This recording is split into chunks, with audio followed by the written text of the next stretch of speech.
Well, we are up. Nice.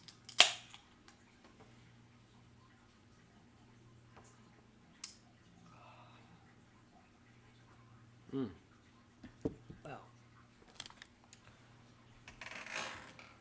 so we're actually going to start before we do the scary story stuff. We're going to start first a little warm up, a little would you rather spooky Halloween? Let's see what we got here.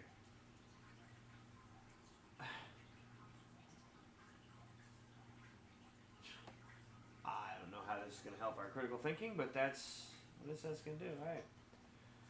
Would you rather turn into a bat for the night or turn into a black cat for the night?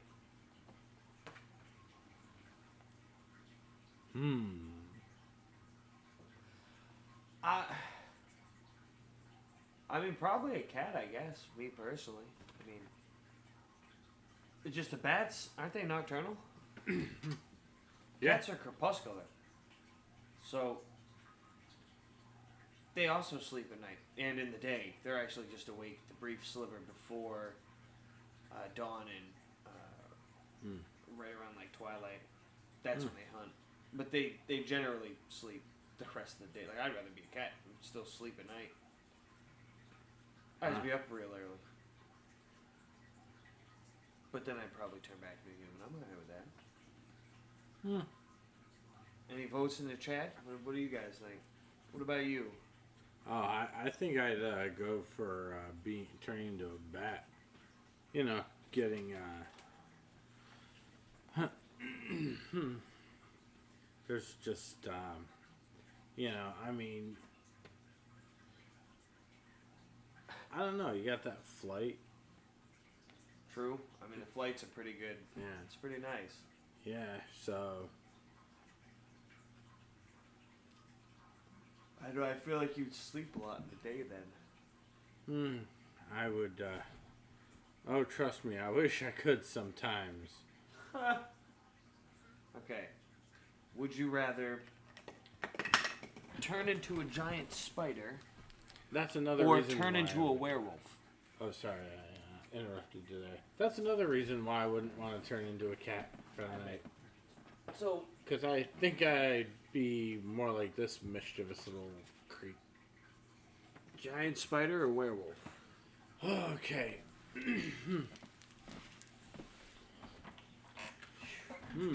I'd go for.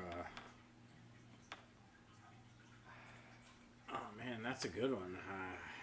Actually, it's kind of tough. I love spiders, but like, I think a giant spider would kind of suck. Yeah, I mean, I guess you're a spider. You probably still enjoy the gross, you know, things that would be gross to us that spiders want to eat. It probably actually tastes good to you. Just like, you know, meat tastes good to a cat. So you probably wouldn't have your same sense of taste, I guess, turned into a giant spider. But I mean, you still got the human side as a werewolf, but at the same time, I guess werewolf, because really, it's what, once a month that the moon's full? Yeah, it's like one. It's like one. It's like one phase of the moon, so it's like, you know. Personally, I think I'd do werewolf because it's literally just like one night a month. Yeah, or I think it's actually. I think it goes through the entirety of the full moon phase, not just when it's like. I don't know, still significantly better. Yeah, I mean, it's like, what, 1 to 3 days out of the month. You get to keep at least some semblance of humanity, I guess. So yeah, I'm gonna go werewolf. Yeah, same. I have to agree. And votes in the chat. Would the chat rather Warwolf or Spooter? Oh boy. Oh boy. Something tells me this one's gonna be good.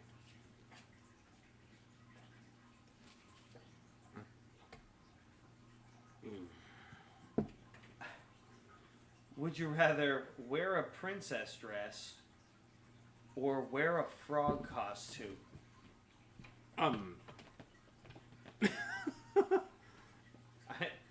Oh jeez, I'm getting I feel like yesterday.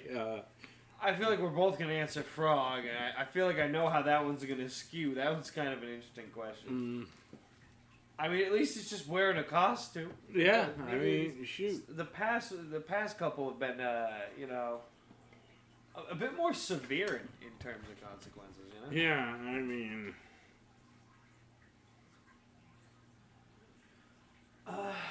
Okay. Would you rather pick your own costume, but you have to make it yourself, or let your enemy choose your costume?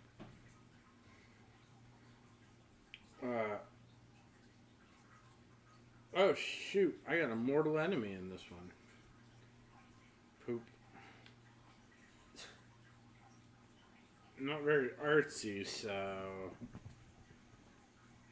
But if my enemy picks the costume, they'll likely have it be the princess dress that I would rather not wear. I would go with the first one, but that's because I have in years past actually made my entire costume, so it's really not that. That's not that out of the ordinary for me. And I mean, I probably got some enemies out there. I don't fucking keep track of them. I don't know. I still wouldn't want to pick the costume. This one's a tough one. Would you rather get all your favorite candy, but you have to share it with your parents, or get a random stash of candy and get to eat it all? Oh man. This question really depends on how much of gambling you are. I have no problem sharing my favorite candy with my parents. Me neither. I mean, most of it's their favorite candy too. But on the other hand, a random stash of candy, you never know. You might get some real good stuff in a random stash. And you might get your favorites, all of them. Probably not all of them, but there might be some of them in there. Yeah. You get a random stash. I gotta.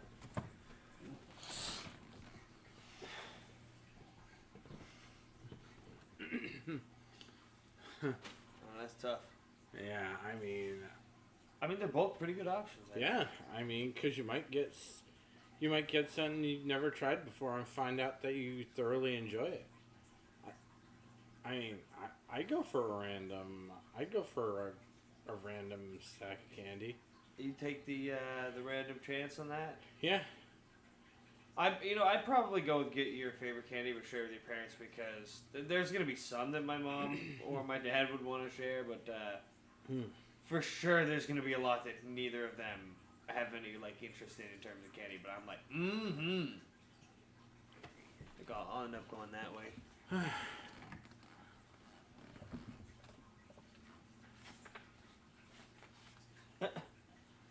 Here's an easy one, for me at least. Would you rather get chocolates, get chocolates, or only get fruit candy? Personally, I'm going to do fruit candy. I think that's obvious. Yeah, I mean, but here's the question. Is it just straight up pure chocolate, or is it It's just chocolates in general. There's probably a mix of both, just straight chocolate and candy bars. And the goodies, and the chocolate covered goodies. Because sometimes, I do like the chocolates that have the goodies inside, like them Three Musketeers and all those other ones. So I'd go for the chocolates. If the What is this question? what is it? Man, this book is crazy.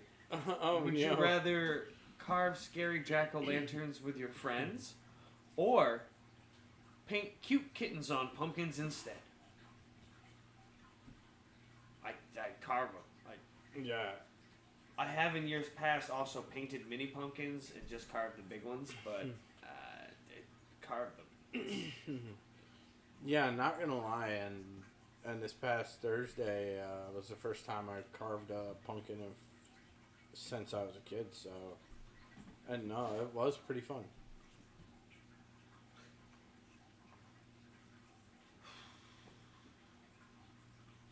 Would you rather have a scary clown at your Halloween party, or have a scary monster at your Halloween party?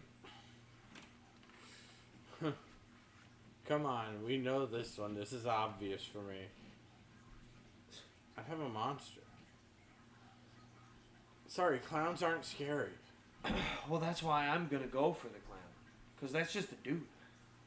He could be a John Wayne Gacy, but I'm not young enough to be like Target. So I'm good on that front. And on the other hand, I still got a chance against a John Wayne Gacy. A monster? Man, that thing could be like 10 times normal human strength. Fuck that. It could have claws and teeth. Fuck that. I'll take my chances on the doofus with the balloon animals. On the doofus. I'm sorry, I can't help but laugh at that. That's a good one. On the doofus of the balloon animals. Okay, let's see. Would you rather trick or treat in a group of friends or trick or treat with your family? It's kind of funny because, like, realistically, like, you can tell this book was definitely for kids. Yeah. Because, like, the answer for both of us, and neither we don't trick or treat, we're adults. It's like, it's more than a little weird if you're doing it as adults. If you have kids, you've got to do it. You're going to get roped into it, which, I mean, funny enough, I'd be roping my kids into it. I'd be like, nah, this is what we're doing. Hear my excuse, Timmy. Let's go. Yeah, it's like, we surveyed 100 children. How would you prefer to trick or treat? If I was a kid, though, it would definitely be with my friends, I think. I mean, it'd be a tough one. I do love my family, and as a kid, Yeah. You are appreciative of going out with your family. Yeah, I mean, it was like the only safer. thing it's pretty much the only thing we did relatively peacefully. That's one of the questions that, like, even for a kid's book, that kind of tests really your age. Because, like, as a teenager, you're going to be like, or even preteen, you're going to be like, group of friends. As a little kid, you're going to be like, with my parents. Yeah, it's like, because you value that when you're a kiddo. Well, just that, and again, you're also going to realize that you're a lot safer. Yeah. As a kid, you're going to be like, I don't know if I trust being out with just a group of other kids. Might be nice to have an adult here. Whereas as a preteen or a teen, you're like, fuck that, I'm independent, I don't need no adults. Yeah. Just want to hang out with my buddies.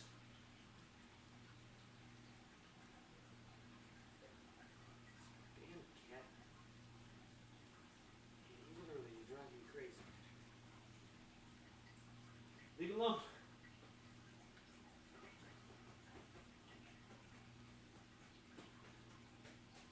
She's like, I can't wait a couple more days to have the chair back. I need it now. Lord. Okay. She's trying to murder the inanimate object to get her to get the chair back. Would you rather trick or treat with half your costume missing, or trick or treat in a costume that's way too big? Which half is missing, by the way? It doesn't specify. It's just half the costume missing. It's Yeah. not like it's a top or bottom half thing, Jeff. If that's what you're implying, it would probably be just half your costume is missing in general, like a glove here, a boot there, your mask, the cape, undershirt or something. Like just half your costume. Half the costumes, half of the items of the costume are missing. Pretty much. I mean, I haven't trick or treated, but I have gone to Halloween with a costume that's just way too big. I mean, so I'm gonna go with that because at least my costume's whole, and like that's more important to me. Yeah. costume, even if it's big. Like whatever. I can,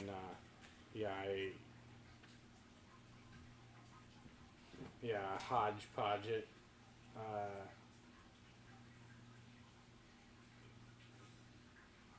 I mean, I'd go with a costume where half of it's missing. You know why? Because then you could just make up some good excuse. Don't say just don't say, oh, it only came half done. You could be like, it's like, oh, I am this character. He lost his glove, and this, doing this, and lost his boot, like doing that, or something like that.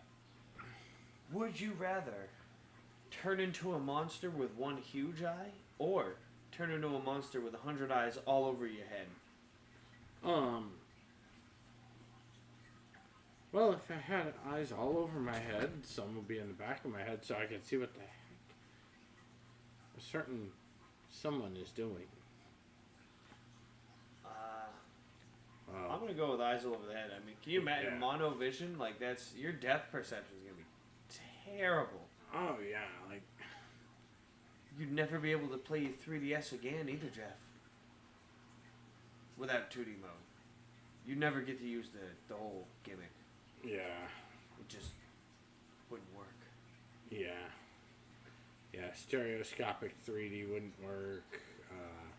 Pretty much. That'd be a rough life. It's fine compared to having a bunch of eyes.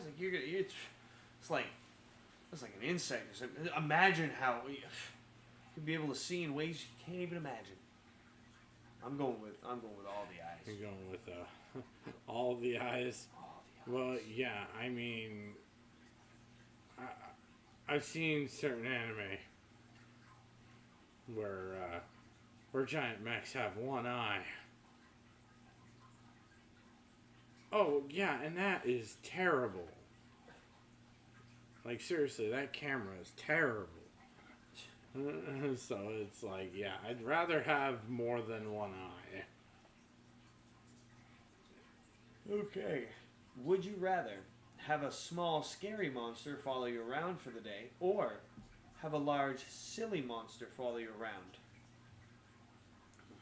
Small and scary or big and silly? Oh, man. I'm probably big and silly. I mean, I could play that off. Yeah. Hi, this is my friend Goofy Godzilla. I mean, small and scary, that might actually be scary for a reason, you know what I mean? Yeah. I mean, I don't know about that. I mean, yeah, most small, scary things are often, yeah. I'd rather have a big and goofy monster, to be honest, tailing me. Huh. Would you rather go through a haunted house alone at your elementary school, or go through a real haunted house with a group of friends? Would you rather go through like one of the things that lake compounds, you know, those kind of haunted houses, or a real haunted house with, you know, a bunch of friends?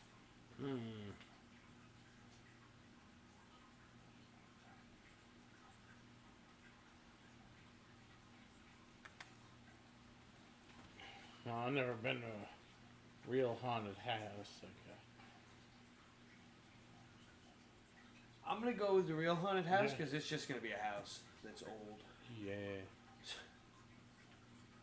Whereas, I mean, I don't know. It's not like I'm mom, so if I go through one of those haunted house things, I'll be fine.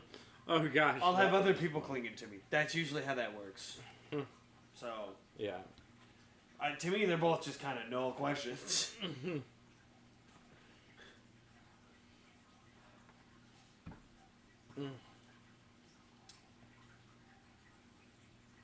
Would you rather walk through a cemetery alone at night, or walk through a haunted cemetery with your friends at night?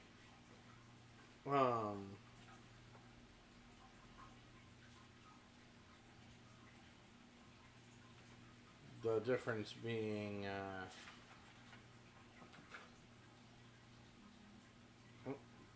your cat. Psst. Sorry for your cats at home.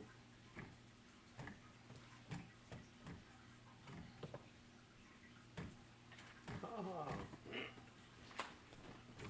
Psst.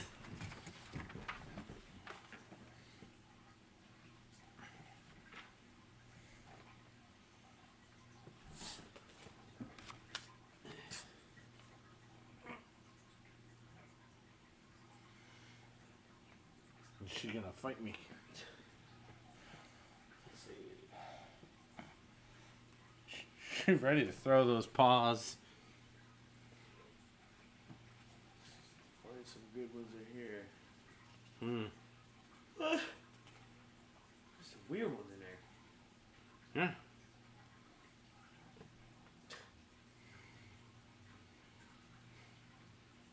Cat.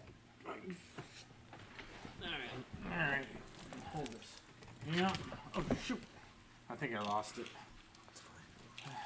Freaking.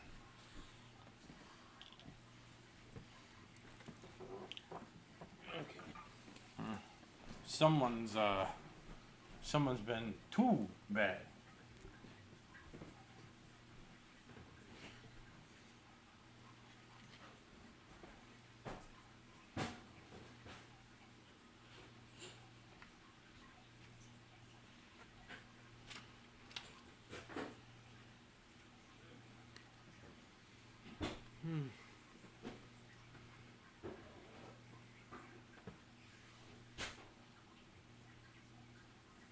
There we go. Now.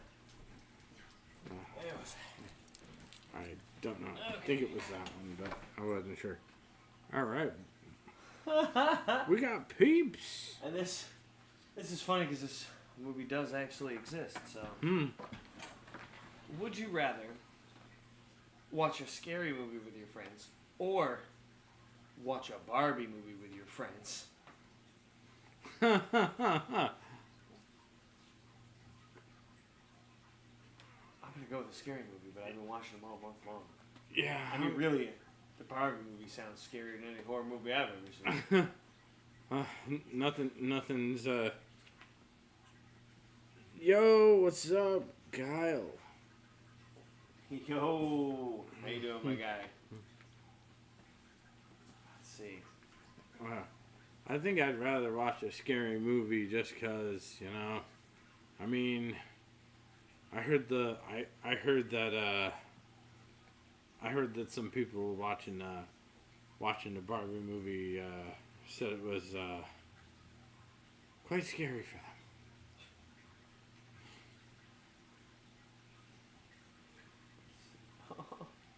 They were scared of how much content was Ken. Oh my, here's one for you. It's gonna be a good one, Kyle. If you want to throw a vote in, go for it. Would you rather dress like a mommy or dress like a mummy? What kind of question is that? Oh God. Yo. Dress like a mommy. Yo, dang. Okay. A mummy because it's gonna be cheaper. All I need is toilet paper. Yeah. I'd agree with that. Oh, his reaction to the Barbie movie. I had to leave the theater. It was so scary. I love it. Nice. Yo, this is my dude. That was just on brands. That's a fuck. Yeah. Let's see.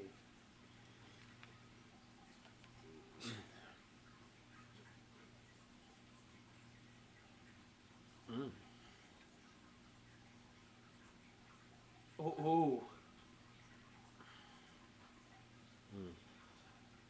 Okay. Would you rather have the real Grim Reaper knock at your door, or have a real werewolf knock at your door?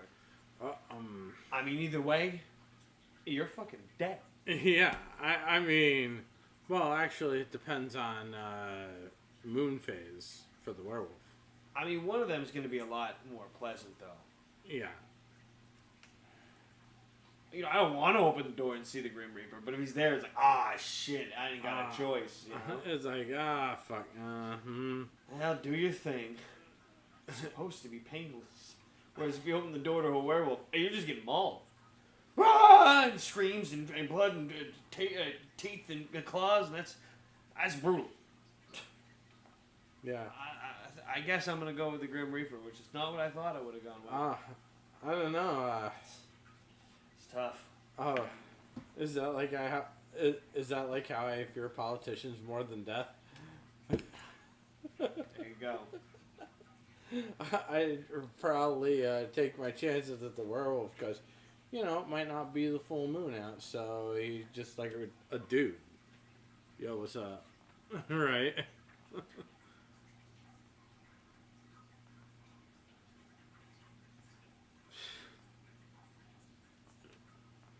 Alright, this one might test critical thinking for sure.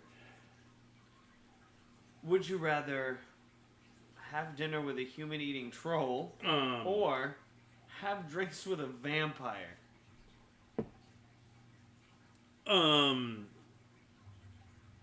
It literally Neither of those sounds is gonna like be good. yeah. It sounds like either way, I'd either be the wine or the dine. You know what? At least the vampire. I think I'm gonna go with the vampire. It's a little less harsh than eating another person. Like, it's their blood, but like, you know, the vampire is gonna have discerning taste, right? Like, yeah, he's immortal and undead, but like, surely he doesn't want to have any kind of blood that has like a blood disease in it. He's not trying to get like hepatitis, right? Yeah. So like, at least you know it's gonna be as safe as it gets, I guess. And again, it's not just, you know, the full meat of a person, so I'll take it. Sure, maybe the troll eats other things, but like, he's probably gonna serve meat people. So I'm gonna go with the vampire. I know what the vampire is gonna serve me. Yeah. It's the only thing the vampire has in his house, if he has any stored away. Yeah. And not only that, I mean, at the end of it, you know, if you might just become sired. Yeah, there you go. This is my blood. Yeah. Oh.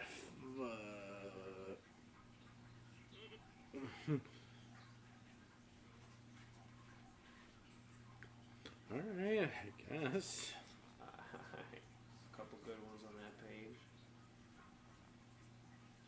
Oh, and then we get to these are all the custom ones. And whatever kid had this before definitely scribbled some stuff in there.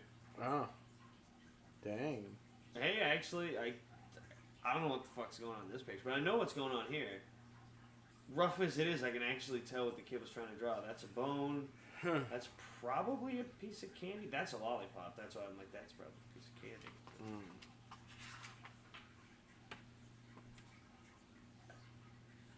That's a bug of some kind. I don't know what that is. Maybe a witch head. I don't even think Freud can tell you what this one is. Well.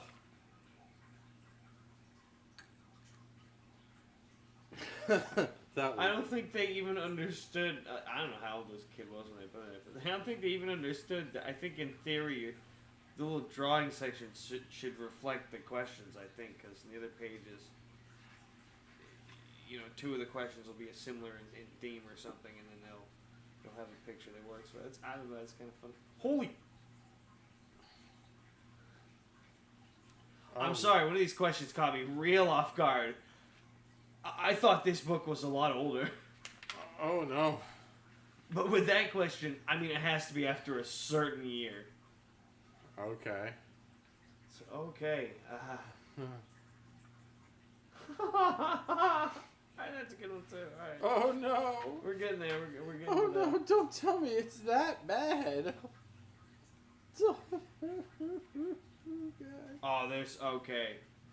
We got a rich vein of good ones here.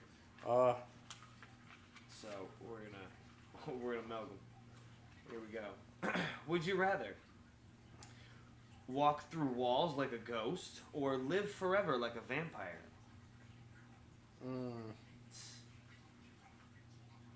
Okay, I got this one. Walk through walls like a ghost. I guess, yeah, because you don't... Because living forever like a vampire, it would be enough to drive somebody mad.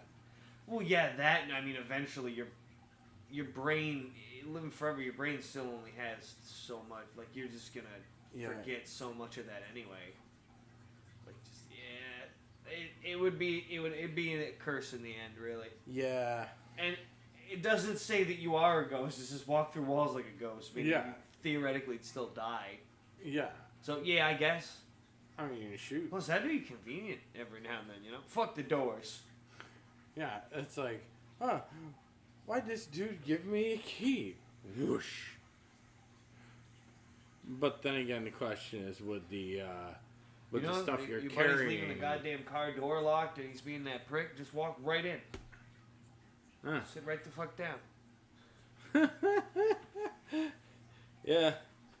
Like, oh shoot, I forgot to unlock your side. No worries, I got it. Whoosh. Here you go. This one's for you, Jeff. Would you rather wake up in a Friday the 13th film or go to sleep and find yourself in a Nightmare on Elm Street?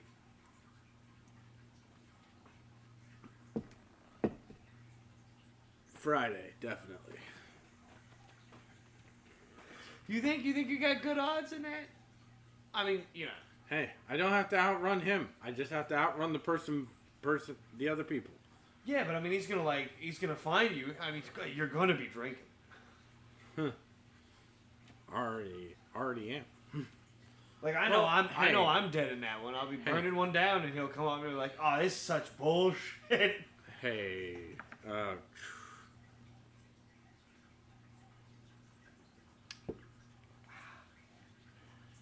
I mean, hey, the final girl in that movie isn't always pure. Yeah, but you know the thing is it is an archetype though. It's tough too, cause like you know Friday the 13th. It depends on if there's another movie after. Yeah. Cause like Nightmare on Elm Street. I mean,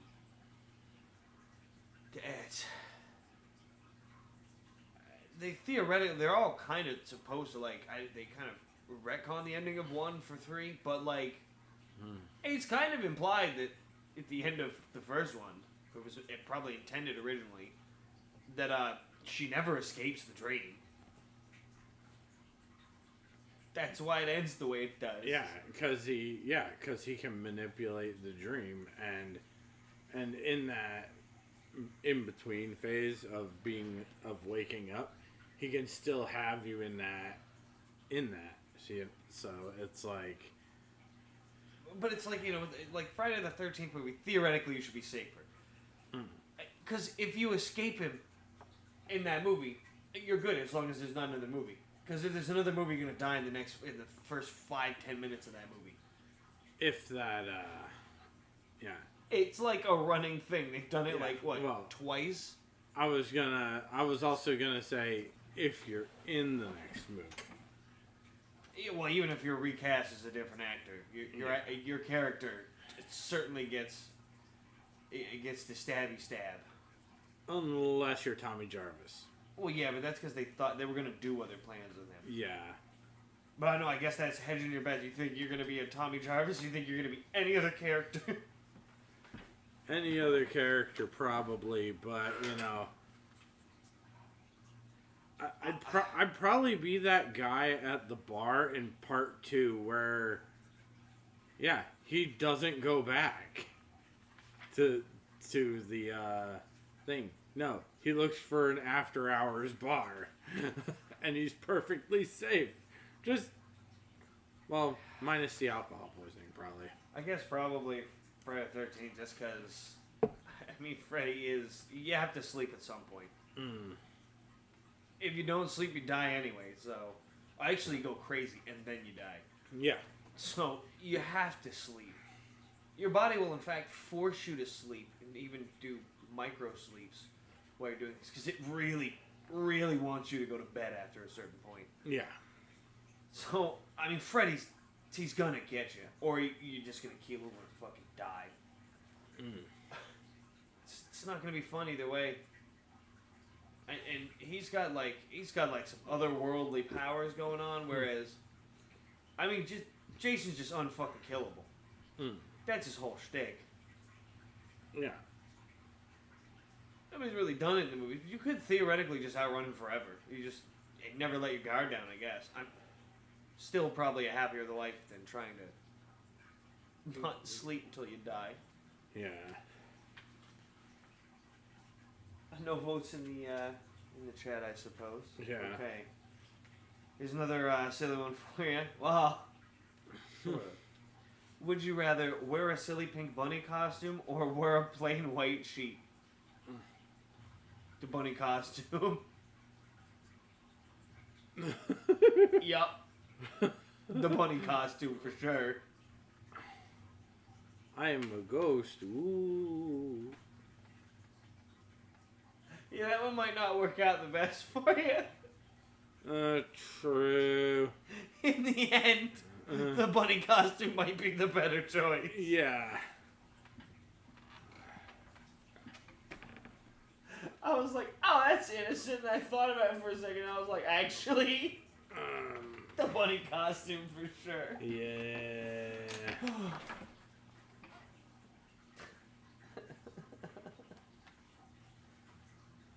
There's one for Mama. Yeah. Would you rather be trapped inside a giant pumpkin or get lost in a cornfield? We know what Mom's answer. Mom would answer with the pumpkin.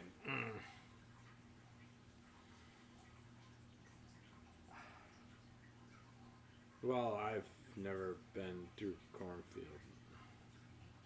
I'd probably go with the pumpkin as well. I mean, you can kind of work your way out of a pumpkin. Yeah, I mean... It'd be rough, actually. Yeah. Being stuck inside of a giant pumpkin, like... it's like implying I'm not going to have, like, a spoon or anything, so... It's actually going to be pretty difficult to get myself through. I mean, it's giant. Its walls are going to be thicker than a normal pumpkin. You know what I mean? They're going to be thick, and they're not going to have that small surface area so that I can break the tension and pow right through it. Yeah. So, it's actually going to be a little more difficult than you think to get out of that. Yeah. I mean... And you're going to be slipping and sliding because at first... Because of the guts and stuff. Yeah. Oh, yeah. Yeah. And it'll take forever to get, to shift all that around to the point where you can actually, Still lost in the cornfield. That's pretty spooky. Yeah, I mean, shoot, with how tall that can grow, you'd probably be walking in circles. Oh, man. Would you rather go to a Halloween party dressed as your mom or go dressed as your grandma?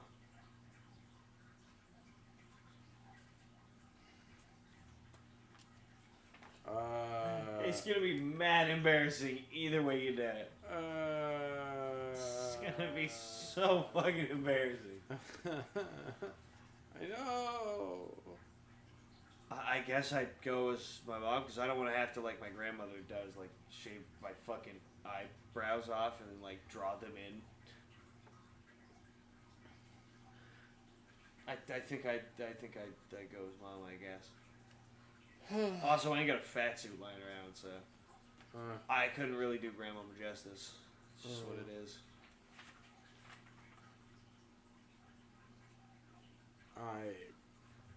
What about you, Jeff? I ain't touching this one. Come Skip on. me, Gosh. Damn. Oh no. Then I'm like, which grandma? Whichever grandma you want.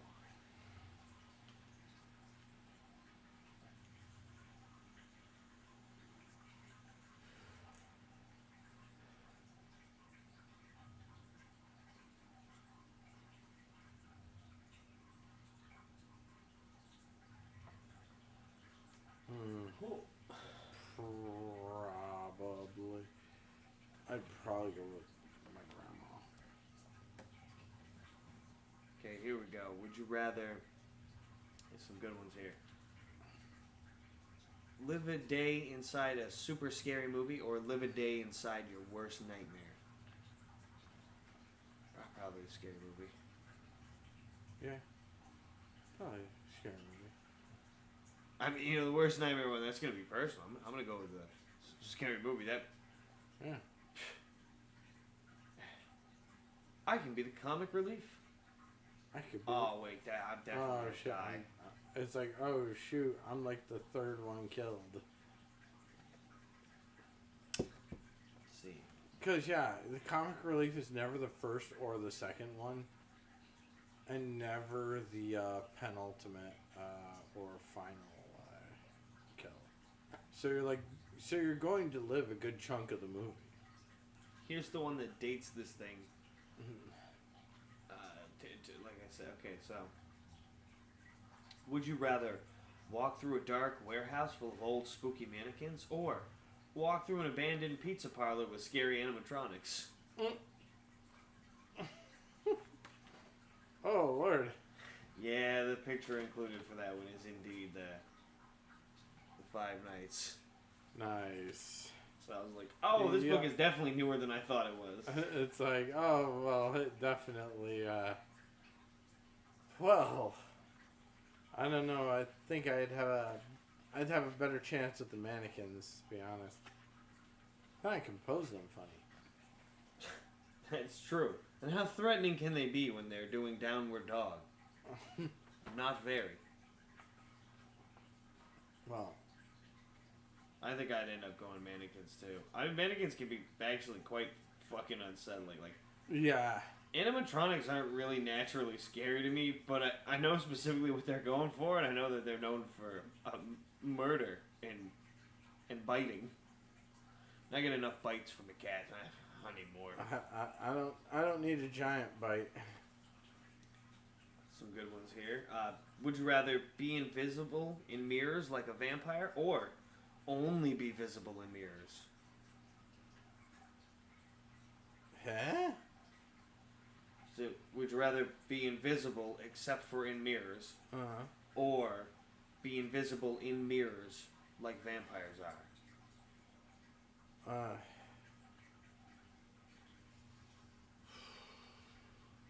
That's I'm going to go tough. with the vampire one. Mm. You know, because I might not show up in a mirror, but that's fine. It's 2024. I'm just pull my phone out. Oh, okay. Let me fix my hair real quick. Word. You look good. Like, we live in an age where you don't really necessarily need to have the mirror. You'll be fine.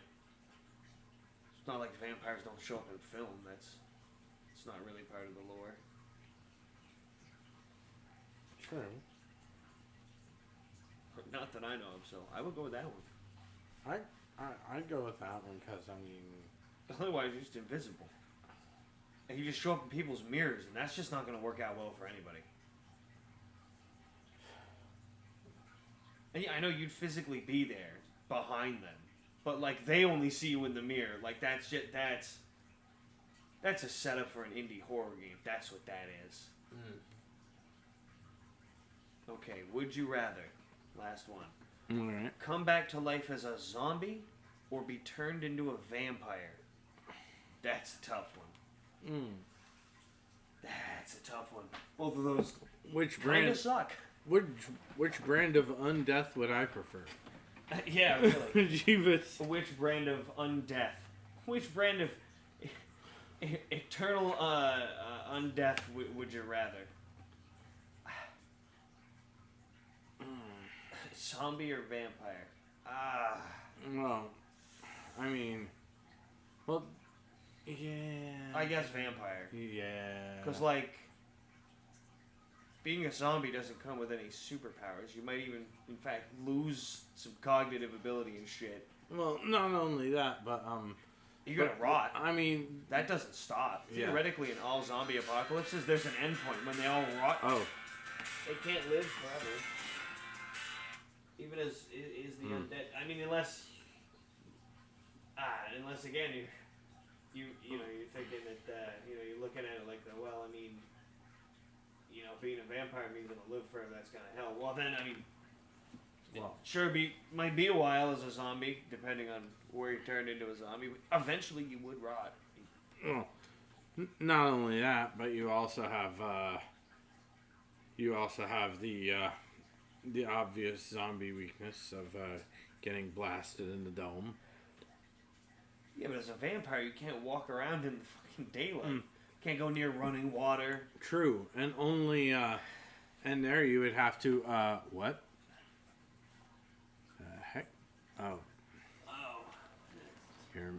Your mouse is being weird. But anyway, also there's I mean, you wouldn't be able to enter other people's houses unless they invite you. I mean, if you're a vampire, but I mean, you could easily use your charisma to. I don't know. In this one, I think I'm gonna go with vampire because they're generally relatively strong. They can fly, depending on which one, time period, or whatever the interpretation. You might be able to turn into a bat, a wolf, mist, literal mist. I mean, I don't know what being a literal mist feels like, but that's got to be kind of interesting, Yeah. I mean, and also, depending on what era, you could be charming as hell.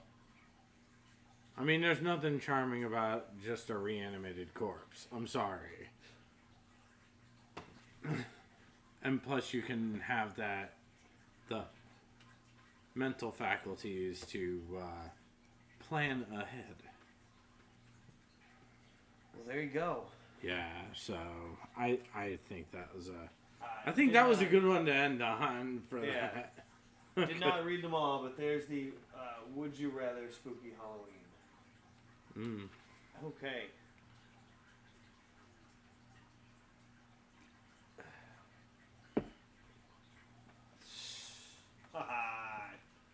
Really don't want to stream these things. I don't stream this at all, but okay. Let's take a good look at this.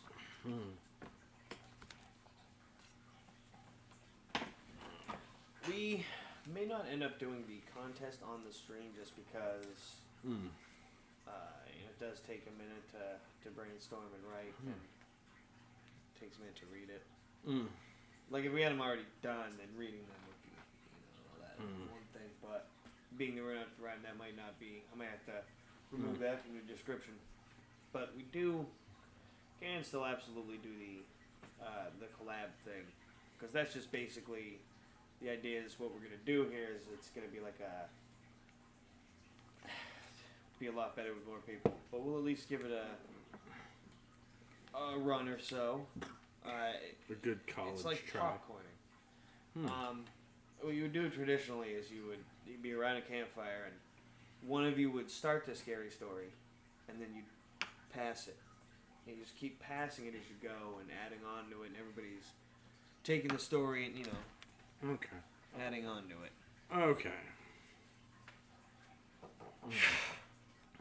Oh, Lord.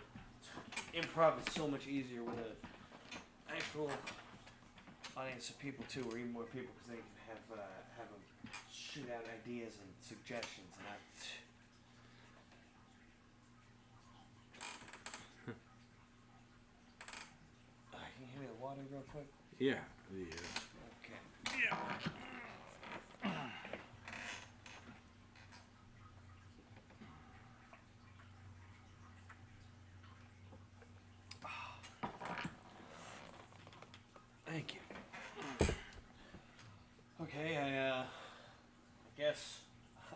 start us off.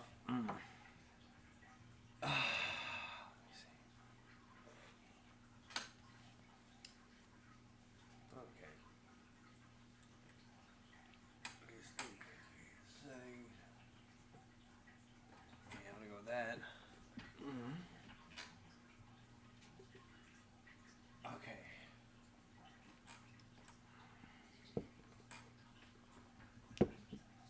Usually you do these things themed around whatever, but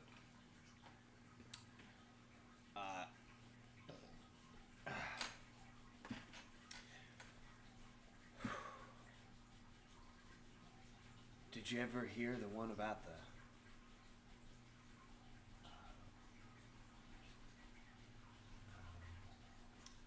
killer at the hospital? Years and years ago, back in 1966, the hospital was a very different place here. Standards were a little more lax, and frankly, bullying was surprisingly common, especially amongst the medical staff and the lower staff of the hospital, if you will. There was a janitor by the name of Ralph Johnson. Now, Ralph was a quiet, unassuming man. He wasn't the prettiest picture on the shelf. In fact, he was quite ugly, full of pot marks and many large zits, and his hair was thinning and yet strangely scraggly and long. He had an almost egg-shaped head and a couple sunken dark brown eyes. His mouth was misshapen. He had a bit of an overbite, making him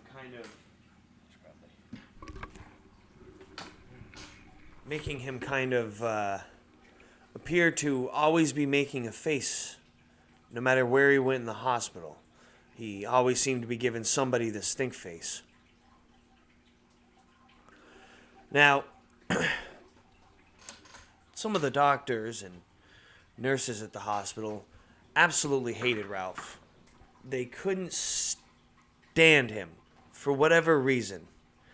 And one night, right around this time of the year, with all the Halloween decorations up,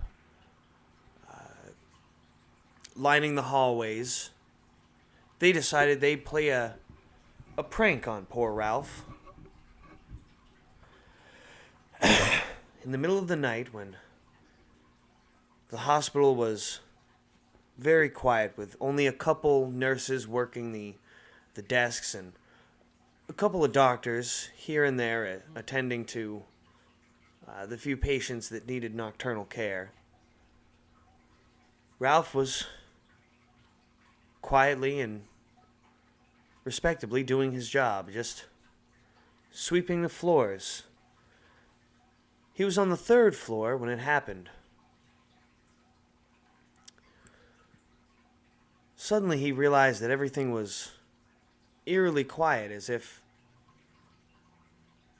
there were no patients on the hospital floor at all. He took a big gulp and tried to focus back on his work. So he kept sweeping, and he gets about halfway down the hall when he passes by one of the large cafeteria rooms. At this time, it's completely empty, and he goes inside to finish sweeping up that part of the floor.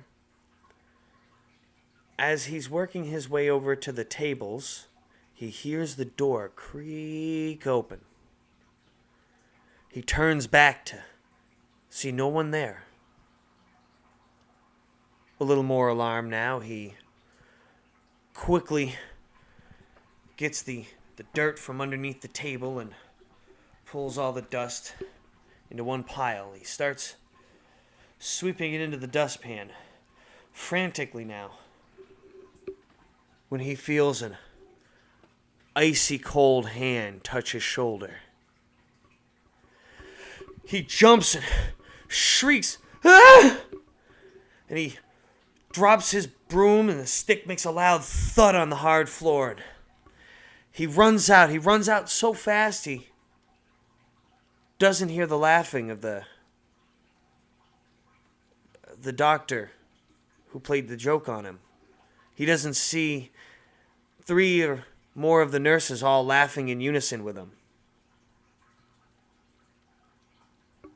All he feels is pure terror as he bolts out of the cafeteria room, bolts down the hallway, trips on the going from the second floor to the first floor stairs. A shattering, disgusting crack fills the whole of the lower floor as he breaks his shin. Yes, that is right there, that bone, right?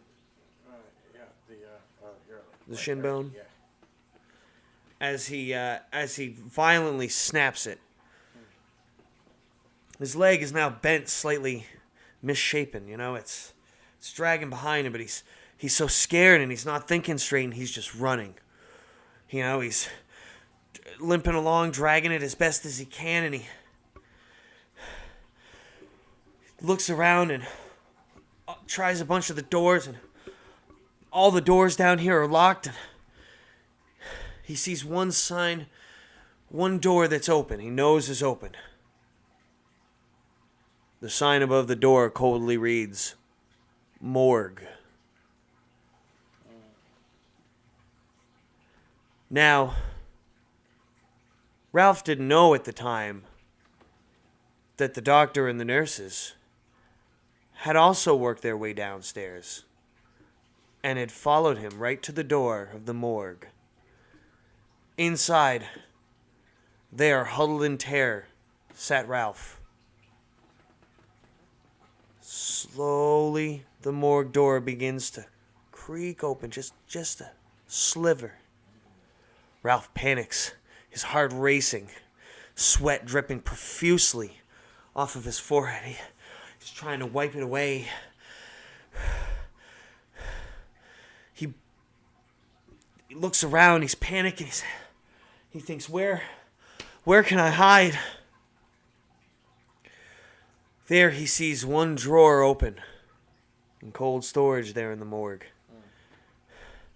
Without thinking, he jumps in and quickly pulls it shut as fast as he can.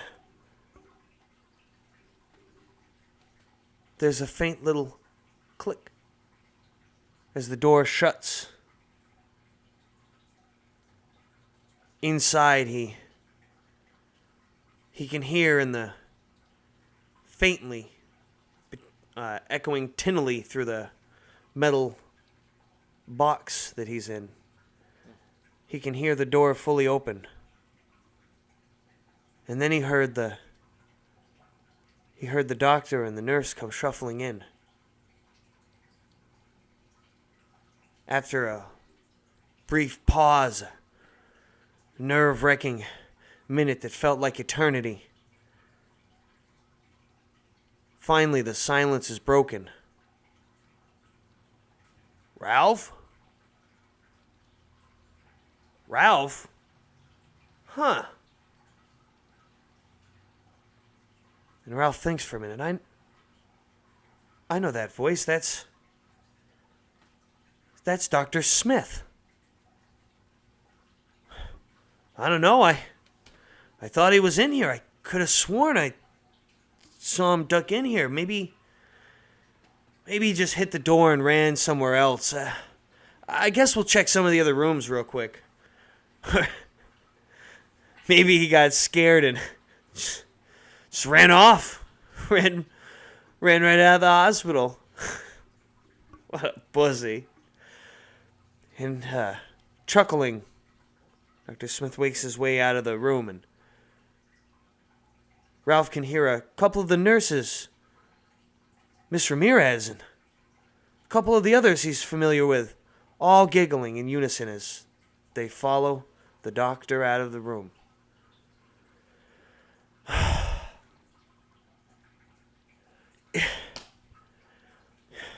It's just a joke. Another one of their stupid, cruel jokes. He slams his fist against the side of as much as he can, the side of the cold storage. A wave of relief washes over him. And he sits there for a second.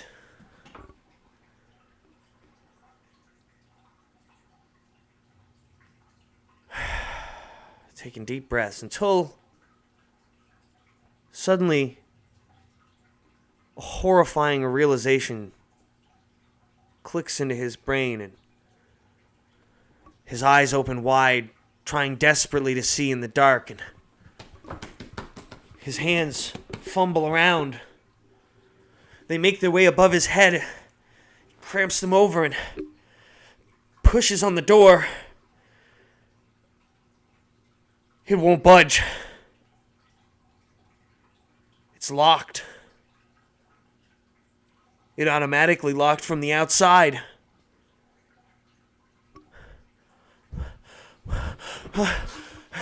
He breathes heavily. Help! Somebody! And he bangs loudly on the door. Please! Please!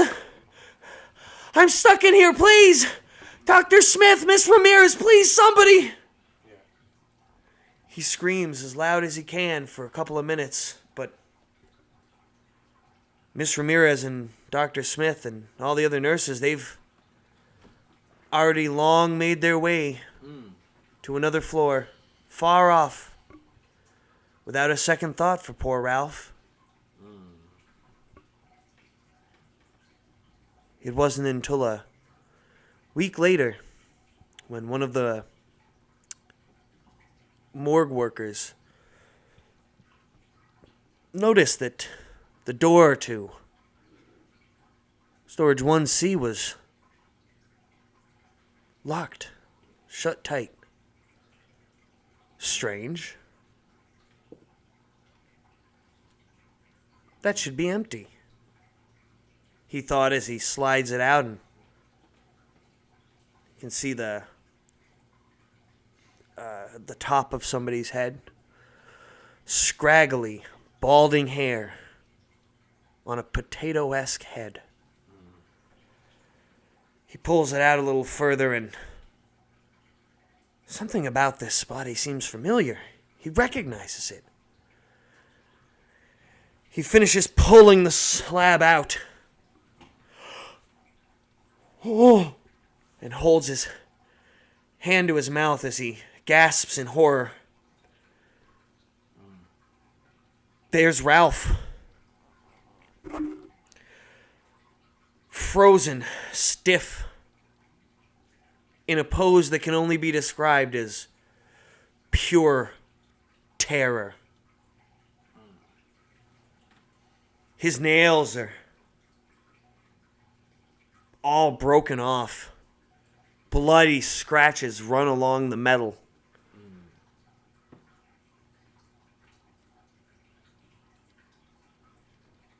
He lets out a scream, and the other mortician comes in, and holy shit. There weren't many people who went to Ralph's funeral. A couple of the staff from the hospital paid their respects. Needless to say, Miss Ramirez and Dr. Smith weren't there. And they say, to this day, that Ralph still lurks these hallways, trying desperately just to finish his night's work. Sometimes you can still hear him, his soft shuffling footsteps, the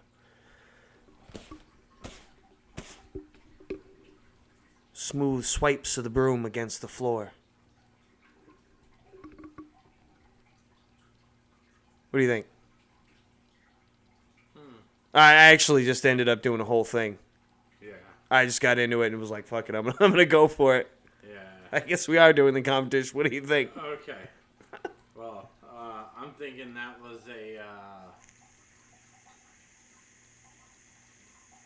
I mean, the locks and cold storage sounded, was a pretty nice touch, and, I mean, it almost had me a couple times. Ooh! Almost. What do you guys think in chat? What do you guys think of that one? That's not bad. I made that all up on the spot. That was all improv. Started rolling. I just kept going with it. Hopefully, I didn't use the word horror too many times there. I definitely used it a couple times. Nice. Okay. So there's my little spooky story. I knew where I wanted to set it. I knew it was going to be set in like a hospital. I guess the story works best if you're telling that story in a hospital. You know, you go to like an abandoned hospital or one that's, you know, a doctor's office or some shit that has that kind of facility that's like closed. Some shit. That would be the perfect kind of story for that kind of setting for sure. Because the story is definitely told in a way that you're supposed to kind of be in the hospital. They say you can still hear them, and you know. So I knew I wanted it to be set in a hospital. I didn't quite know how I was going to make that work out. That's why I was like, it would be best if fuck it, I'm just going to go for it. And I kind of knew as I was going that I wanted him to be basically buried alive, but in like cold storage. I was like, that's pretty horrific. So I was trying to work out how to get there. And I admit it was a little sloppy, a little bit of a rush to get him into it. So, you know, the whole cold hand thing it could have been better. Yeah. Could have been more deets there for sure. I figured because he had the cold hand, I figured what the doctor probably would have done was just put his hand in a bucket of ice and then just he would, you know, one of the older tricks in the book. But there still should have been more to that. Like they should have, you know, kind of been continuing to mess with him. I don't know. That was a little slapdash, but I was kind of proud of that. That was I think that was not bad for made up on the spot. So.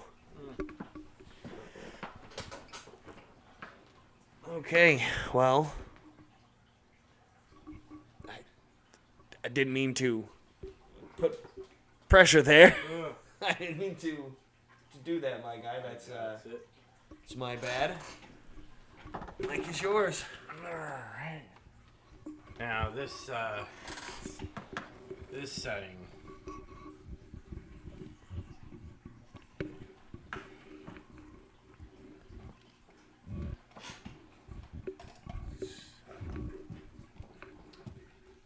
You can take a minute since we're doing the improv story too. Yeah. Think of certain This will things. be yeah. Well, that would be my advice. Think of you're gonna want things like a setting. Yeah. Stuff like that. A lot of those kind of stories are usually based around, you know, they're like urban legends in a lot of ways. Same sort of thing, but usually with less of the kernel of truth. Like an urban legend, usually, even though it's nothing like the urban legend, there is something that came from, a real story, a real thing that happened. All right.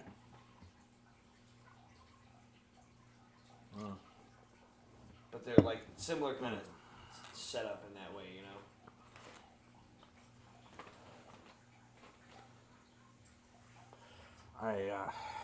Don't let me box you in, man. Do it any way you want to do it. Okay.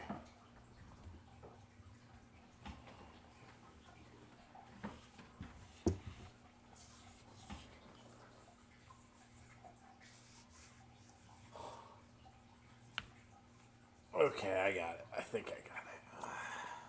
Alrighty, I'm ready. All right.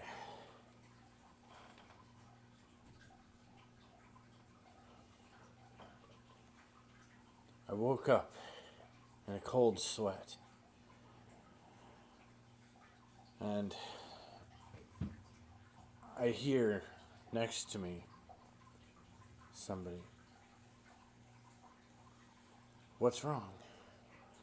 I didn't know how to tell them. So it was that dream again. I woke up, stood out of my bed, and I hear a noise out in the woods in my backyard. The trees are rustling in the breeze gently. As I see something duck in. I don't know what it is. I didn't quite see it. So I go out in my PJs with a baseball bat. I yell, "Who's there?" No answer. The trees are rustling. I turn around. The house is gone.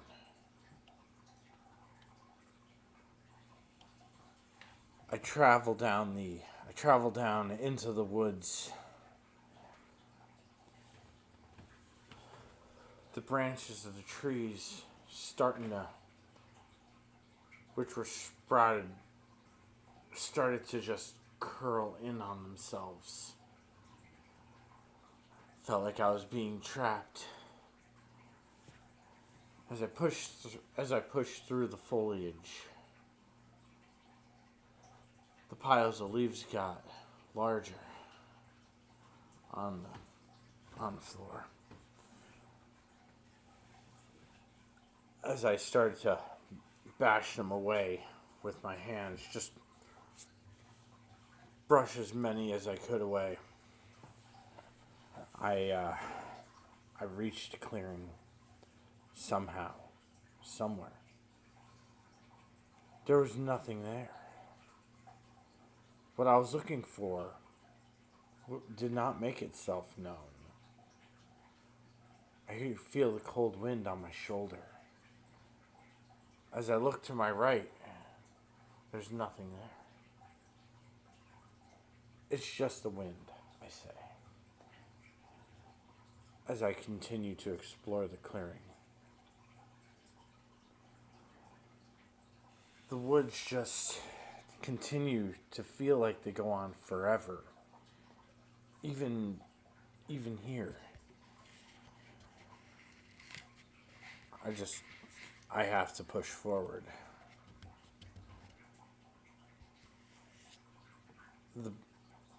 Into the thick of the woods where the brambles are. I feel my thumb get pricked by one of the thorns. And, well, it's not too bad. Just a little blood. I look down. It's not just a little blood. It's a lot. I do my best to make a quick bandage and anything to stop the bleeding. And it works. It does work for a little while. I continue to go through the brambles when I noticed the thorns weren't thorns. They were steel barbs. I don't know where I was. I crawled under until I continued to get cut. But I had to push forward. I reached the end of the of the woods. It was my old high school football field. What happened to this place? It looked in ruin. The grass was all brown and dried. The track around it was in complete disrepair. The rusted fence surrounding that. I had to get out of the field. I jumped the fence. Thank goodness nothing bad happened there. So I headed toward the school.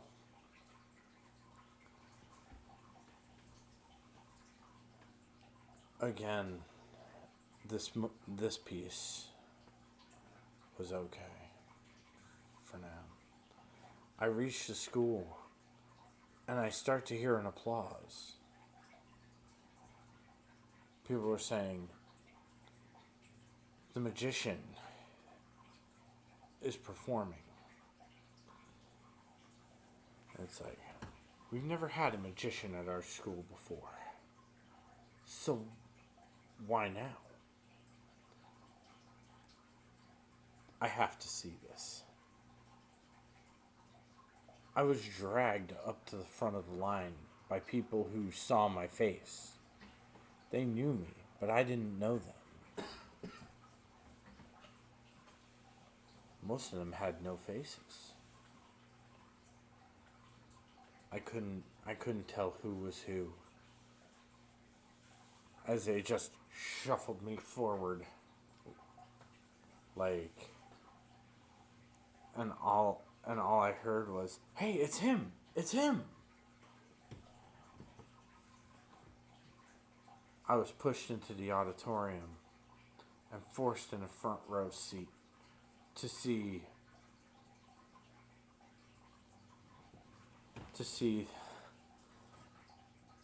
the amazing Ned. The amazing Ned. He's like, step right up, one and all, as the amazing Ned will perform tricks that only your mind could not comprehend. Your eyes could not truly perceive. And as he says that, he says, "It looks like we have a volunteer," as he sees me. And pulls me onto the stage. And this is my assistant. I was speechless. I had no mouth.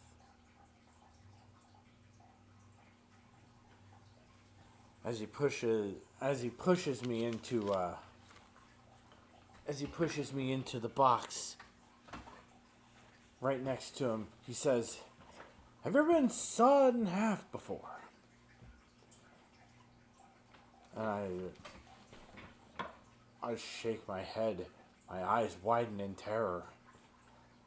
I don't know what's going on, but I'm pretty sure I'm not gonna like it. The box didn't close. Yet. He takes his magic wand.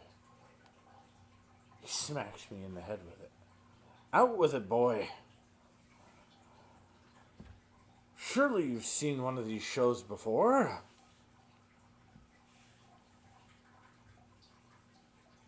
My mouth can't open. It's gone. He hits me again and says, "I told you to speak up."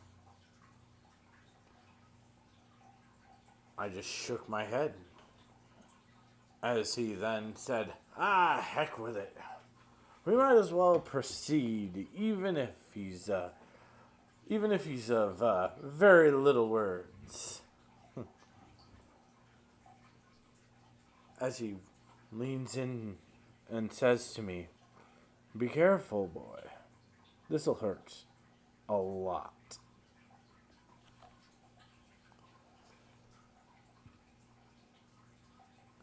He took his hacksaw to the box, started to back and forth, just going through the box almost without effort. And just before the blade touches me, I wake up again.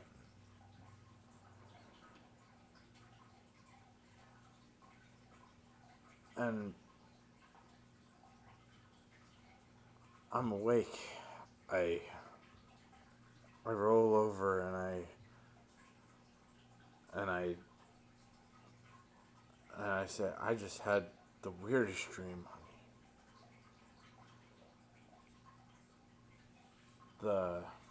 And what was next to me was a skeleton. I waited too long to tell her the story of the dream. She was no longer around. I was gonna say, you know, what would have been a good sort of bookend, tie it back around.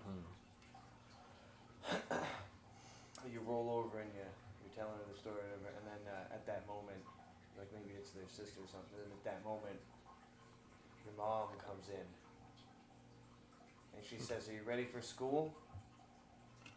Remember, today's the magician." Oh, that would have been good too. Right? Yeah. Ooh, ties all back in. Like, ooh.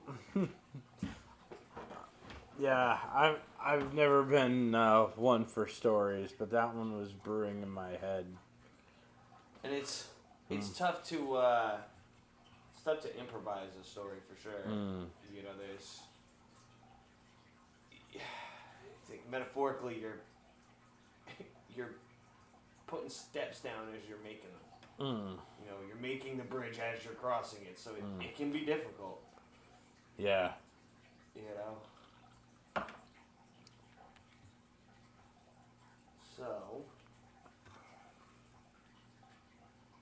just having changed slightly for the popcorn, because 5 uninterrupted minutes. I don't know how long even my story was. 5 minutes might be too long. We're also going to need a timer for whatever number of minutes it is that, you know, pass that timer back and forth.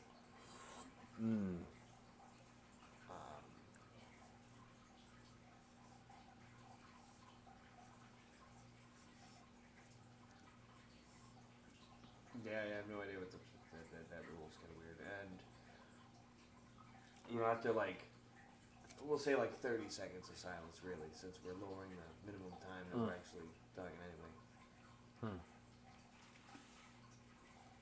And maybe we'll do like 2 minutes. Then it automatically passes. That's the idea. Alright. Then it only, if you're like, you know, you can't come up with something for like 30 seconds, that's when it also passes. Yeah. You know, unless we run into an issue where that just keeps happening and just one person ends up telling the story, and then we'll work with it. Obviously no interrupting or heckling or whatever. No being, yeah. And no doubling back to your edition. Like, that one does kind of need explanation. So what that means is that, you know, since you're doing the popcorn thing, we're all telling the story as a group. You know, say you start somewhere and then somebody else takes the story in a slightly different way, and then by the time it's at the third or fourth person, it's going in a completely different direction. You cannot bring the story back to where, you know, you want it to go, where you were starting. Like, evolve and move on with the story. Yeah. Is the idea.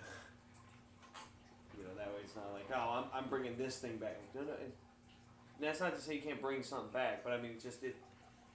But you can't bring the intention of what you had for it. You can't double back to what we've already done, essentially. Yeah. You can't wrangle the control of the story from everybody else. It's a group effort. So, do you want to do that, or do you want to do the Madlibs first? The popcorn's gonna be tough. It's gonna be tough, but it's not gonna be too bad. You got me here. All right. You know, guiding the way, and I'll probably end up starting it, and I'll go with right here, pass me the mic. All right. It's gonna start in a farm and stuff. Starting to farm and stuff. I'm gonna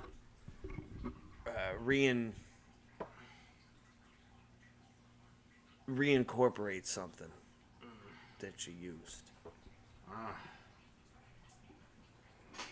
Alright. Farm and stuff. Oh, you gotta get the timer out.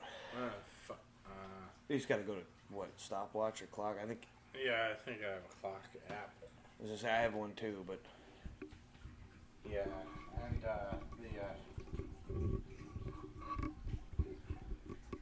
know what? I'll turn this on so I can have a good a good view and stuff, yeah. yeah. Of yeah. So, we'll, I'm gonna start with this. It's... I've been having them dreams again. It starts off like any normal day with me, Ma, and Peepaw. Oh, it minimized. Oh, where it just shut.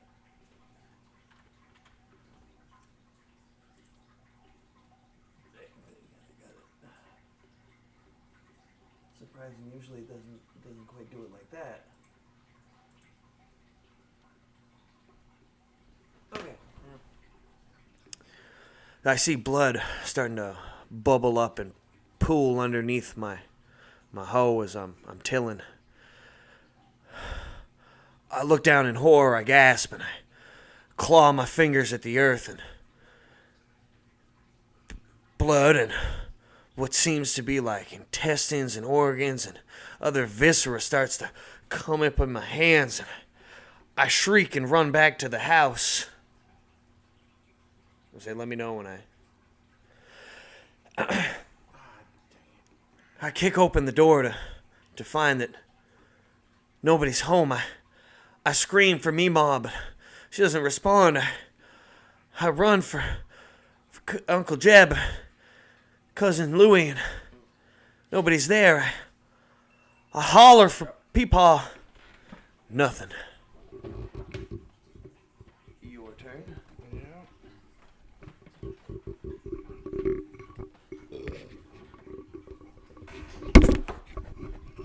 Alright, so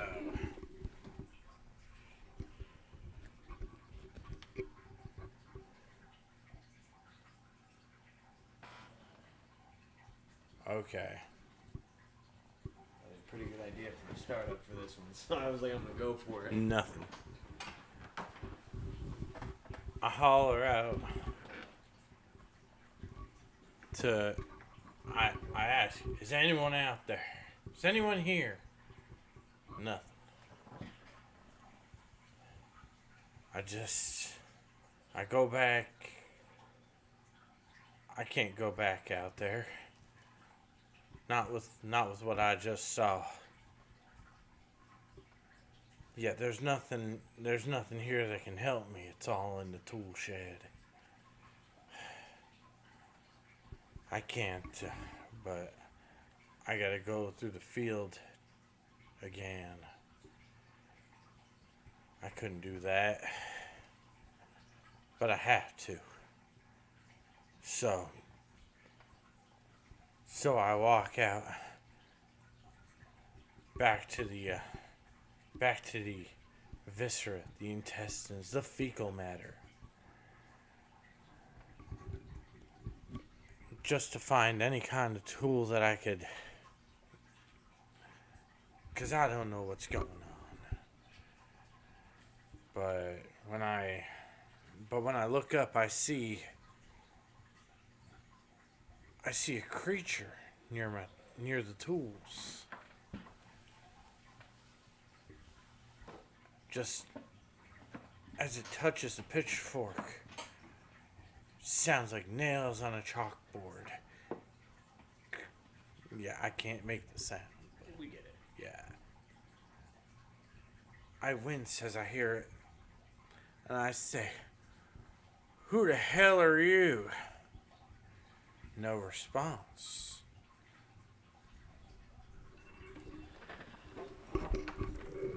Its sickening bony fingers grip the handle of the pitchfork. I see its bird-like maw lower as its beady, blood-red eyes lock with mine. In a deep, booming rumble that doesn't seem to come from its beak at all, I hear the words, "You must feed the farm, Jonathan. The harvest comes soon."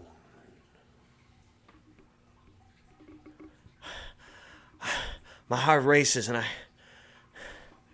I stumble back. My boots sink into the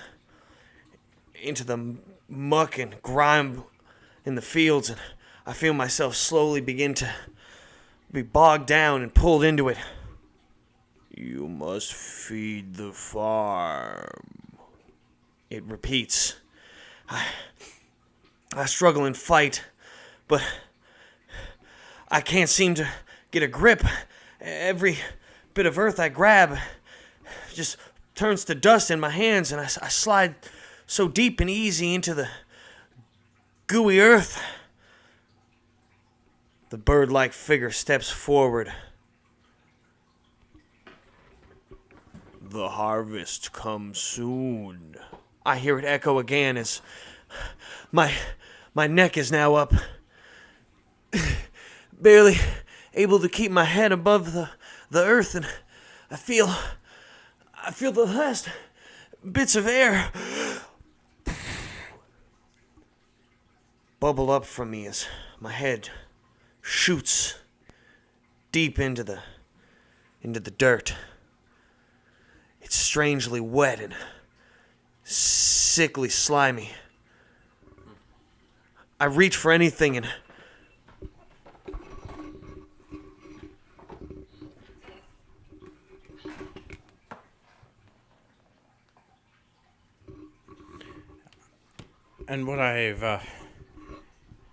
while I reach, I find a root from the old tree. I still hear the voice as it says, "The harvest is coming, Jonathan." And it says, "Your Mima fed the farm. Your Peepaw fed the farm. It is now your turn to feed the farm." I try to struggle as I try to pull myself from the root of the old tree. It's warm and inviting, but the gooey earth just towering over me like molasses. I couldn't do it. I lose my grip as I start to sink further and further into the soil. And now I don't know how far down I am. I just don't know what to make of this.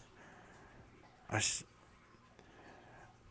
ponder what he said about feeding the farm. I feel my body slowly being torn. The skin just being flayed from my flesh. I did all I could to scream, but I couldn't.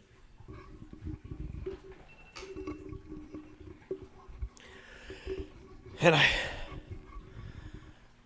woke up soaked in sweat, stuck to the bed. I've had this dream about 3-5 times this just in the past couple weeks.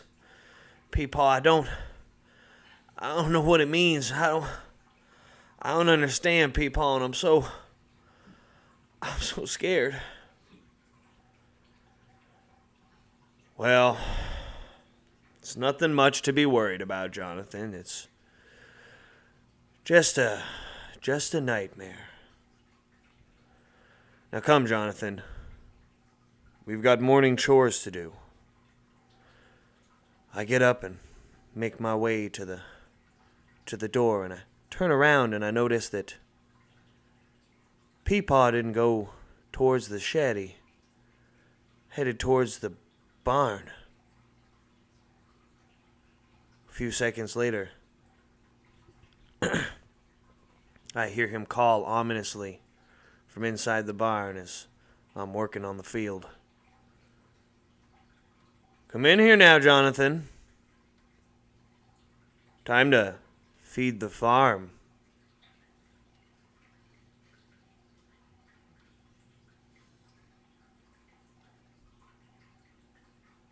They were in on it. Yeah. It's kind of a short one, but, you know. That was a good one. Yeah, I went, yeah, because I was going for the bird-like figure, saying that yeah, they died working on it.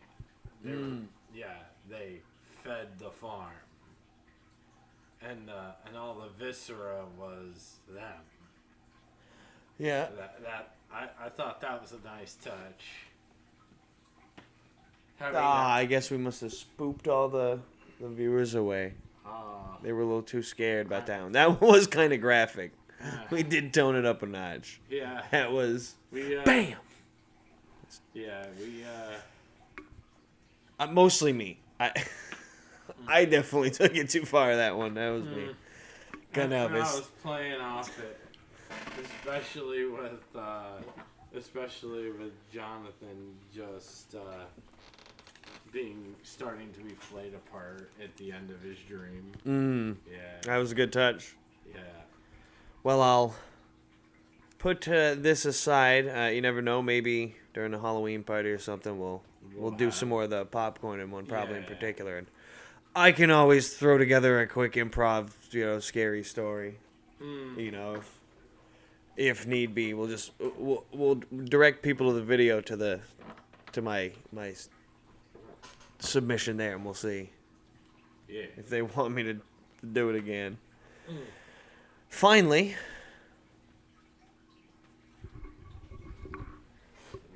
time for some Madlibs. All right, we can see how my grasp of the English language. I know it's better than. Well, hey, as long as I say more than hell or shit or damn, right? But I'm sorry, I guess I just fuck up all the time. What? No, you're good. No, I was quoting Halloween too. There's also one more thing after the Madlibs that I've got here. Why is... I gotta take this call. We'll see. I'll be right back. We'll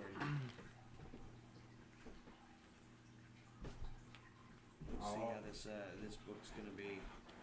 Yeah, I know. Ed tried calling. It's I'm doing something. It's not the kind of book that you can really like. Even the Would You Rather, we could make it work without having to show it. But you have to get some of the pictures to get these. They're like there's so many like puzzles and stuff like that in it, and it's. But that's supposed to be the bonus. Like I can read some of the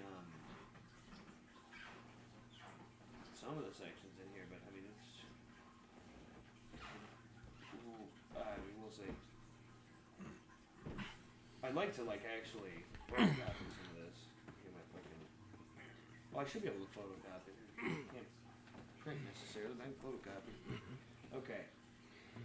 So we're gonna start with some selections from Night of the Living Madlibs. Huh.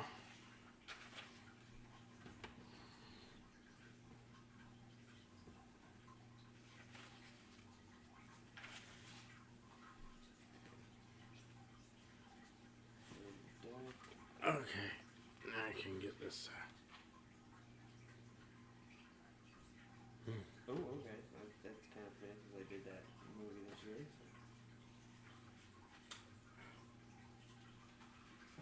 Huh.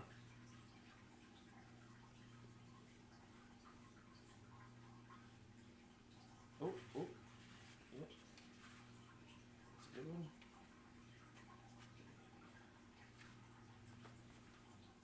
Huh.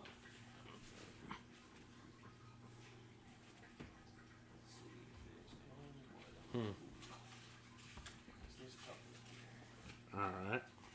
So we're gonna do. Oh, there was 2 of those. Oh man. Okay. We're gonna do the Dr. Jekyll and Mr. Hyde one, and what the hell are you? Camping trip. So we'll start with camping trip. Alright. Okay. Give me, and feel free to join in the chat if anybody shows up. It is starting to get a little late. Yep, it is, definitely. Noun. A noun. And write it in a notebook for me. What? Yeah, I'll write it in a notebook.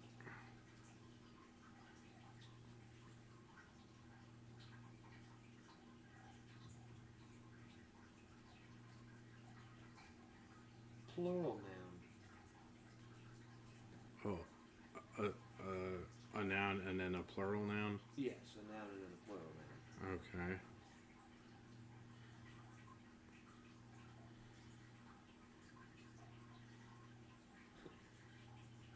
And then 3 adjectives.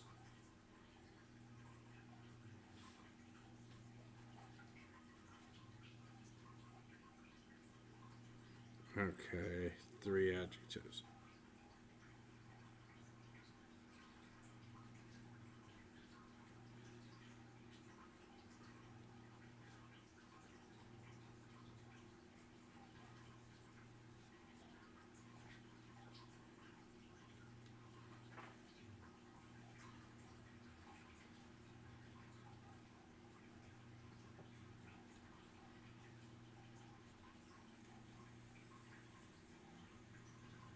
Okay. After the 3 adjectives, another noun. And then a part of the body, plural.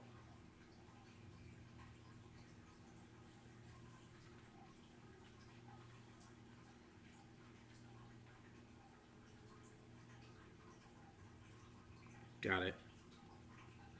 Okay, another adjective. Verb, past tense. Okay, an adjective.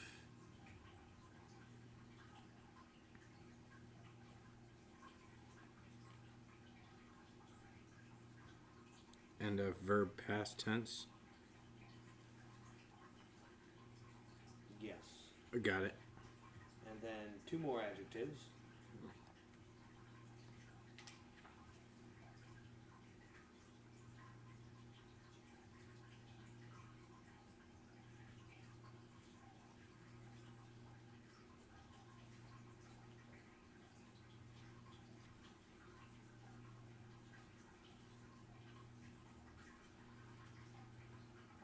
An exclamation.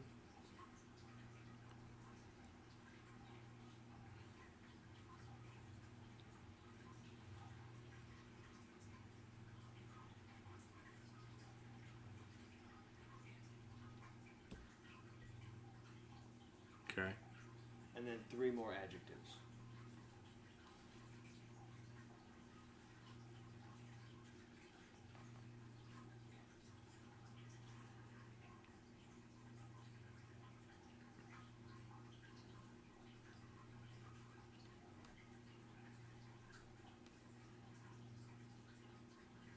And 3 more adjectives.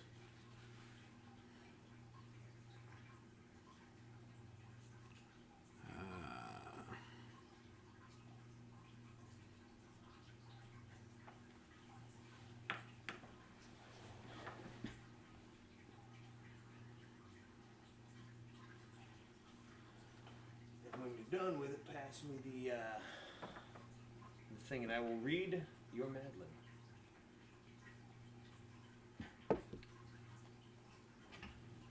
Again, if you're in your chats, definitely you're keeping up. Don't feel afraid to throw some suggestions our way for. Oh yes. For these.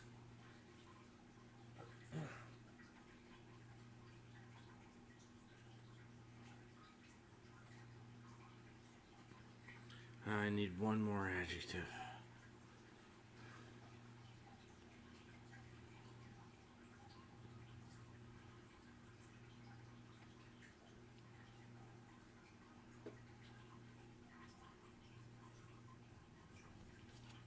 This is going to be awful.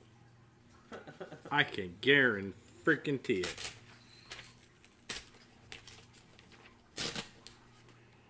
Okay. A group of us were sitting around a raging football one night, roasting children and telling scary stories, when we heard a happy noise coming from the fire. We jumped up and saw an ostentatious light floating towards us. It looked like a disembodied ghoul, and we had to cover our legs because it was so slow. The weird figure ran above the flames until the fire went out, leaving us in total ugliness. Oh my god. Then, as quickly as it arrived, the damn apparition drifted away, or the hairy apparition drifted away, and damn and behold, the fire was raging again. In addition, all of our rotten food had disappeared. Nobody believed this story when we got home, but we decided that whatever the dead thing was, it didn't want us to eat all the rainy marshmallows. I told you it was terrible. Ostentatious. It's nice. I had to throw a big one in there, my dude. I don't know, man, if anything will ever tell. God damn, that was, holy shit. Plural noun. Children. Sitting around roasting children.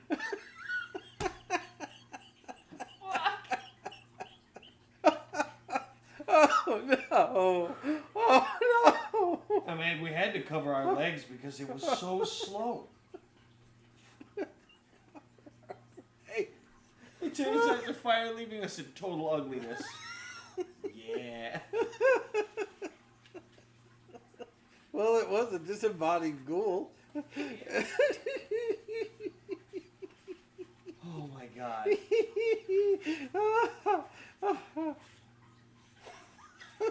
The rainy marshmallows. Yeah, rainy marshmallows. Oh, they were all soggy. I know. That's sad. The ghoul saved us. Ah, okay. Oh, Lord. Damn. Just a damn. This one definitely has a good number here. We need a noun. We need a noun. Okay. I'll use the other side then. We need a noun.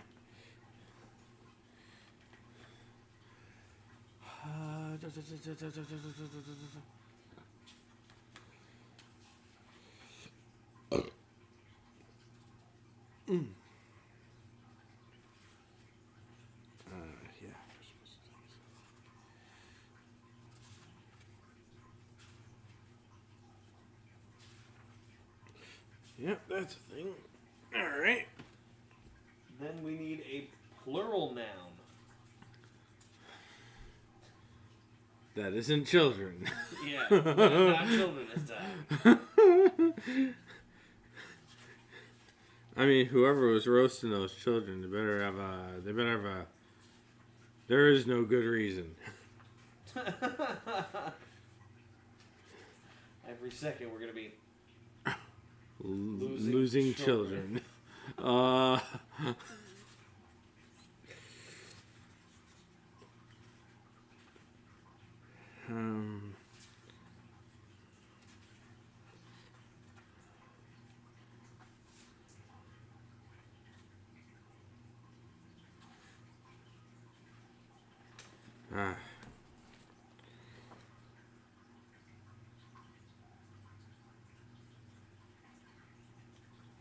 Okay.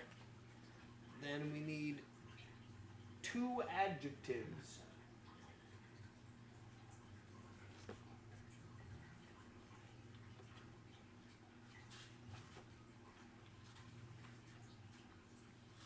Okay. Then we need a city.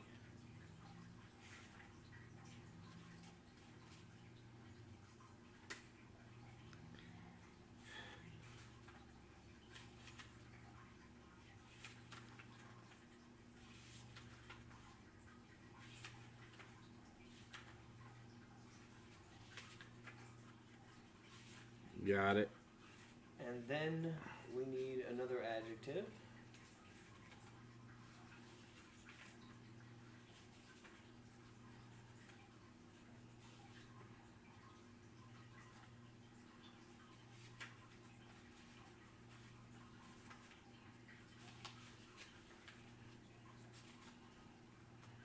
Okay.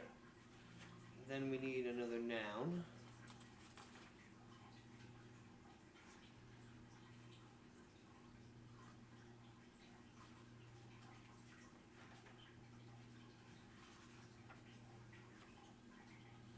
Okay. And then another adjective. Oh, Lord. Oh, no. What? Okay, another adjective.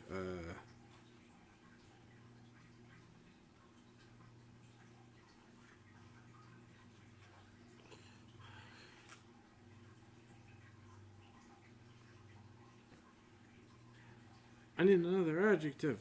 And then person in the room.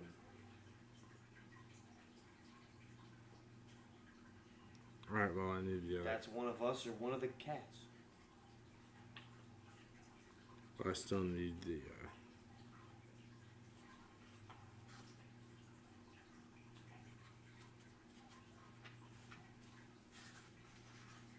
I got it. Almost.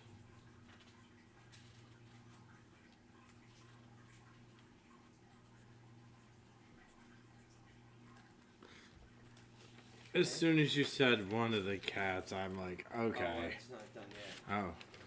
Then an adjective. Okay.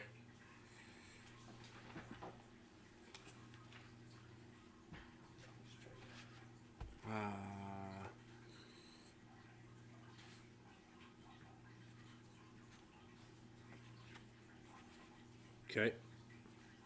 And then a plural noun.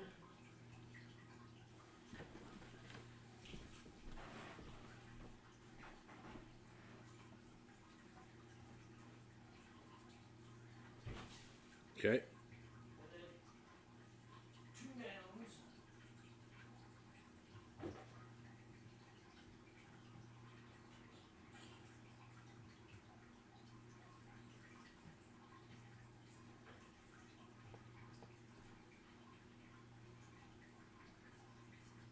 And after the nouns, another adjective.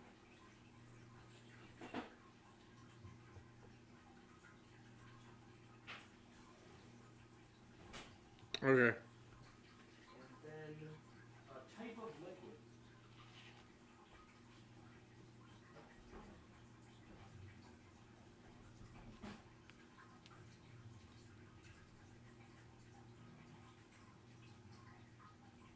Awesome. Okay.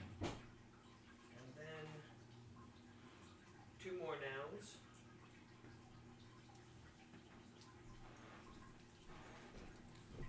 Oh, man.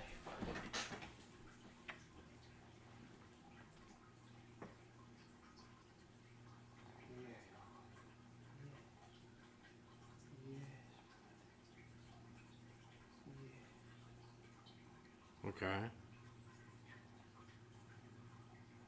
And you did the two nouns? Mm-hmm. An adjective and a plural noun.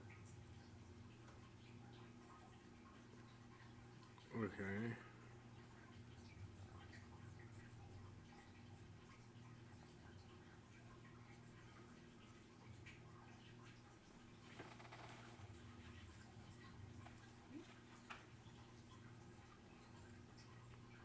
And the plural noun. Got it. Okay. This is going to be a weird one. Here we go. Oh, Mary's going to be in on this. Dr. Jekyll and Mr. Hyde Limited, Ltd. Yeah. This scary street was written over 100 cans ago and made its author very empty. The story is about a sad doctor in Chicago who performs fast experiments in his science car. Really? Science car. Oh, is this like the Science Asylum? To see if he can change his personality. He succeeds and turns himself into a judgmental monster he calls Mr. Roosevelt. The monster is very wet, and dogs are terrified of him. The police begin a beast hunt for him and put out an all-points tame after tip from ale neighbor. They find him in Dr. Jekyll's lab trying to drink. Oh, okay, I was a little off. Man, yeah, actually, I had it. It's funny, you actually had it the way it would have been written normally. It's like, move, Kitty, you have to stop moving things out of thing. I know. Okay, look, I'm out now. I should be the attention. Yeah. I know it kills you. There we go. Oh no. They set up a manhunt for him and put out an all points beast. After a tip from a tame neighbor, they find him in Dr. Jekyll's lab trying to drink a bottle of ale so he can change back into his original barrel. Unfortunately, it's too late, and both Dr. Jekyll and Mr. Hyde meet an untimely lizard. The moral of this tired story is beware of people with split books.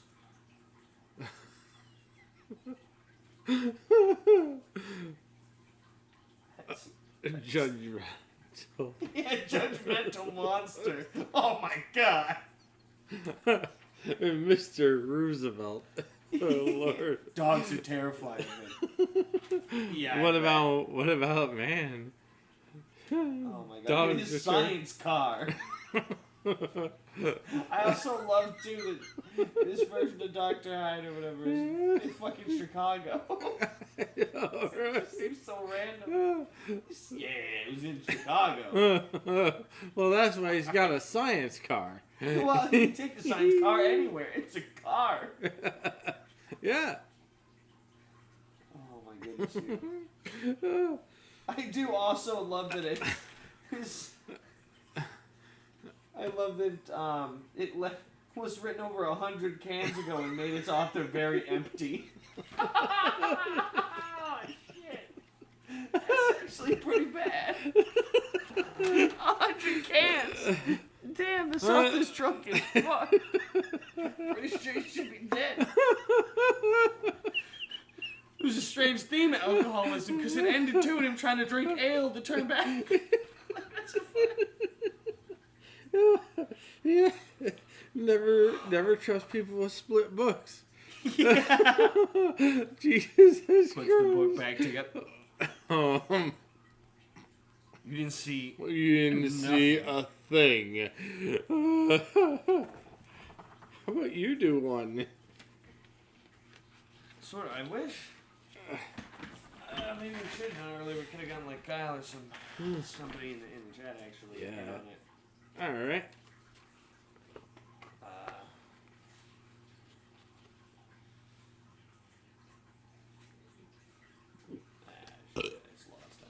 Mm. I'll find it again. Okay.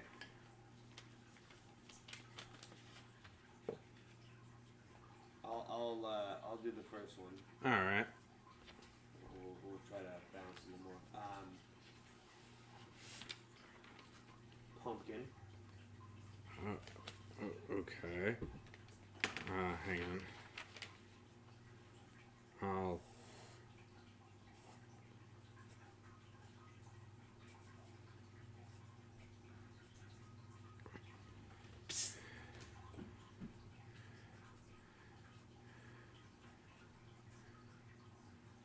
Swear that catches me. Okay. And then we need a plural noun.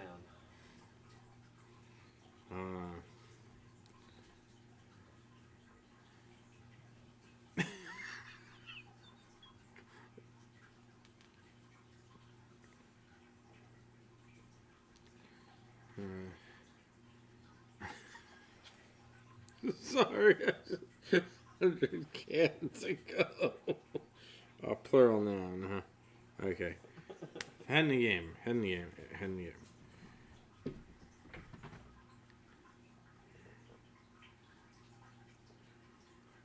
My God, cat.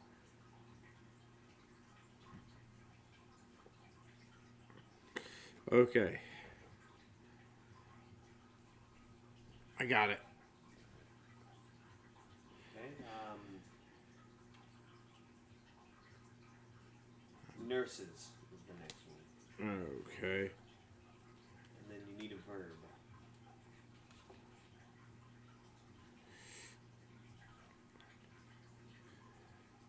Saunter.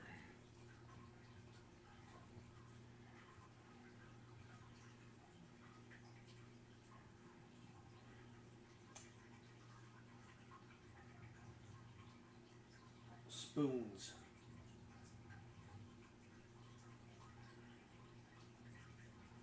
Okay. Silly word.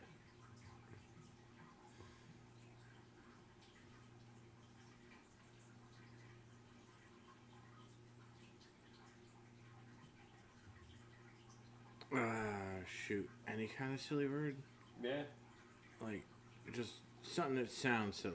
Yeah, just any silly word.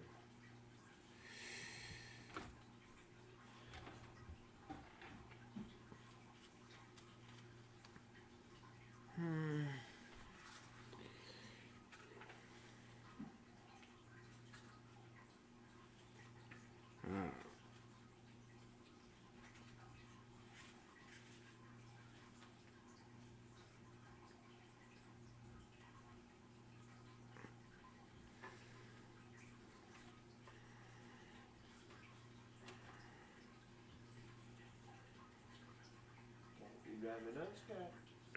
Okay.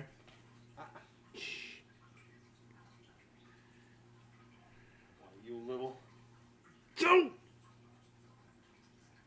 What? That was it? Or you were just? Oh, you get the silly word. Okay.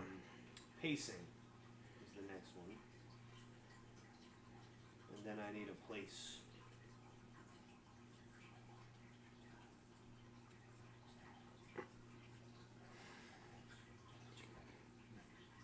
That's what cats should be doing. You're always so excited. Okay, I got the place. Probably makes no sense, but I'm running with it.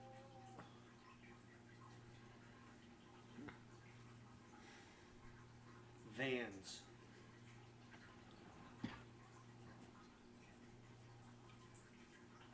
Okay.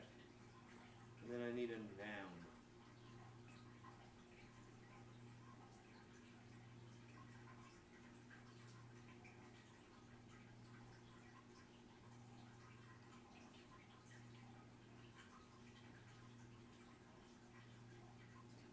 I'm trying to get a good one.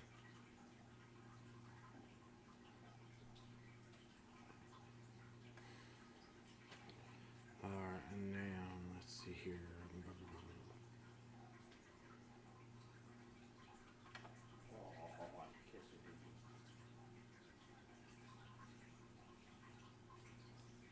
Gotcha. It's a thing in my hand, and it's not you, so you have to help it. Okay. That was noun, right? Yep. Okay. Yeast. That was my submission for something alive. Now I need a verb ending in ing. And you, okay, so you said yeast? Yes. Okay. And a verb ending in ing.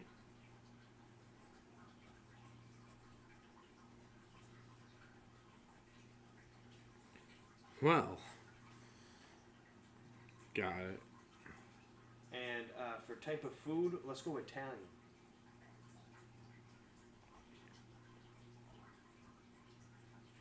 And then we need a type of container, plural.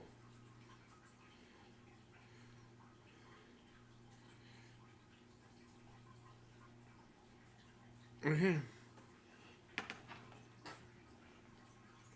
Okay? Yeah. And then slide. And then we need a part of the body.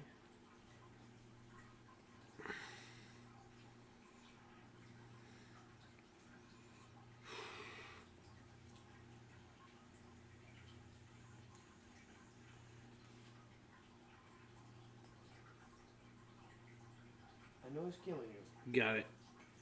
Okay, hand it to me. Oh gosh. Alright. Okay. Halloween is the best pumpkin of the year. I can't wait to dress up in scary bags with my friends. This year, we're all being zombie nurses, so we can saunter people in the neighborhood. I'm wearing rotting green spoons on my face and will moan, "Chimichanga," everywhere I go.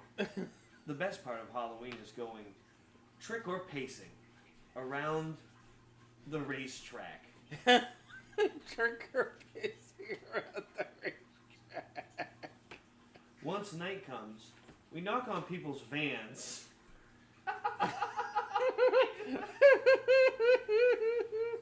We knock on people's vans. And stop, kitty. When someone answers, we stop it. Cat. We all shout, "Sandwich or treat." It's really fun when the yeast rising the door gives us some sweet Italian.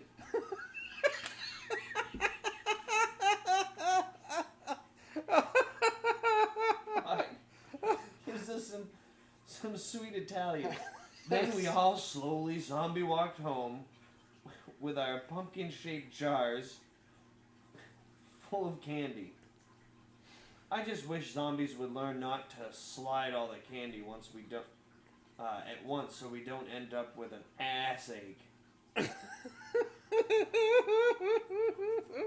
Flippin'.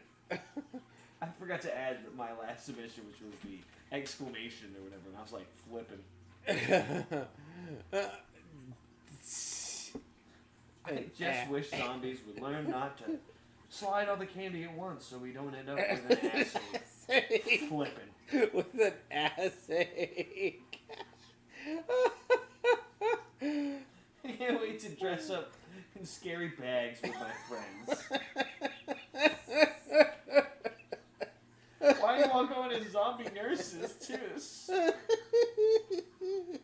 Well, I mean, oh god. Apparently you're going as zombie Deadpool, too. You yell chimichangas. And I tell you, doesn't everybody love going trick or pacing around the racetrack? You know, night comes, you're knocking on people's vans. Go and sandwich your treat. Sandwich your treat.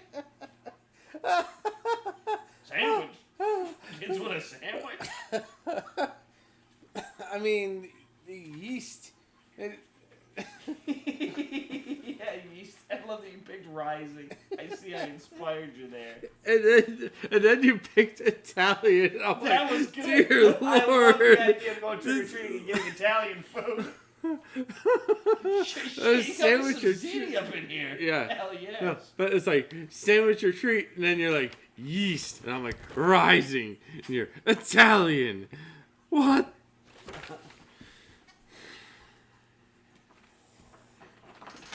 I'm like, are you kidding me? We collabed that hard? That was nuts. Sandwich or treat, dear Lord. It's my Verb favorite. ending in ing.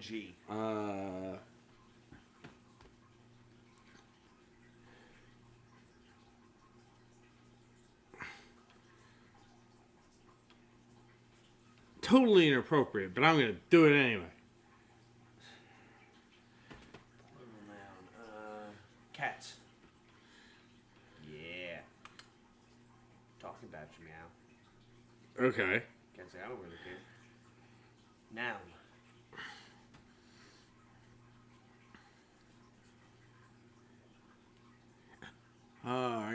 I want to make up. I want to get a new one.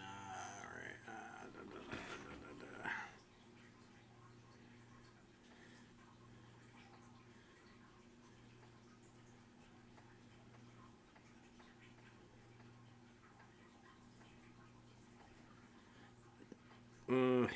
Well, I mean, yeah. You got it? Alright, that was noun, right? Yeah. Okay, toes. And then I need from you a part of the body.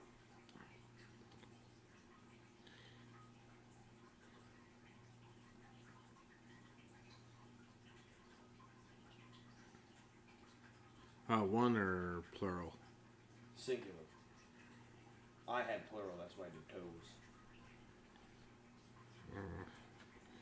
I'm going to change my answer then. Because it would have worked as a plural.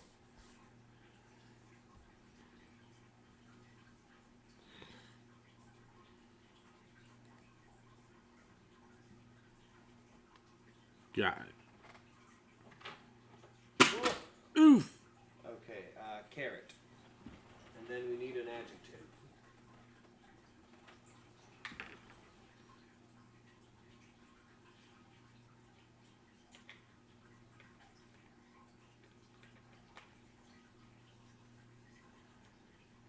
Okay.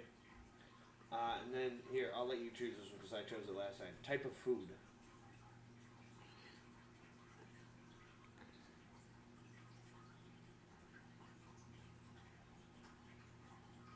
Alright.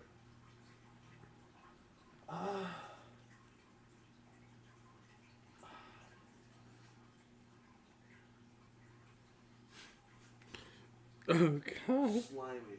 What?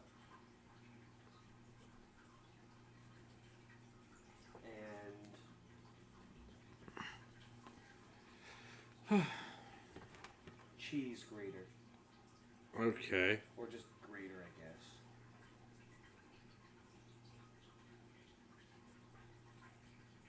Okay. And then we each, so plural noun.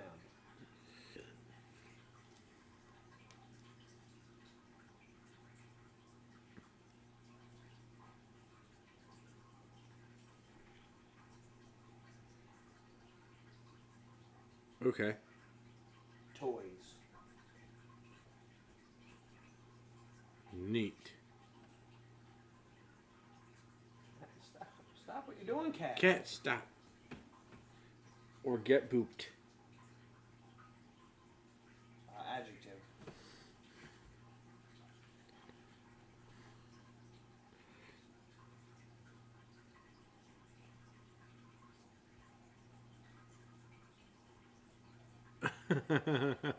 All right. Okay. Lamp. You said lamp? Yes. Okay.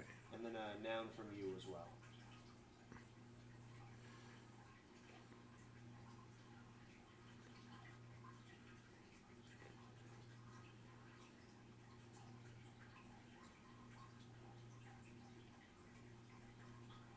Okay. Fart.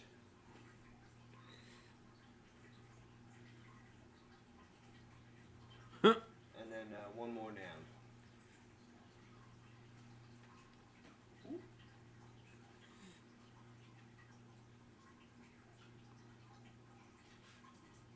Yeah, kitty cat, I see you. I haven't stopped seeing you since you've been there. I promise you. Yeah, but you're not directly... Okay. Okay, this one's good. It's gonna be it's gonna be weird and I bet gross too. Gary, I'm just gonna stand up because this gotta stop. I need to be able to read smoothly. I'm sorry. Check out these steps for pooping a pumpkin that will scare the cats that come to your cul-de-sac on Halloween. Pooping a pumpkin. 1. Once you've selected your pumpkin, use a marker to draw toes and a tongue on the pumpkin's carrot. Some people will carve a strange face, while others prefer making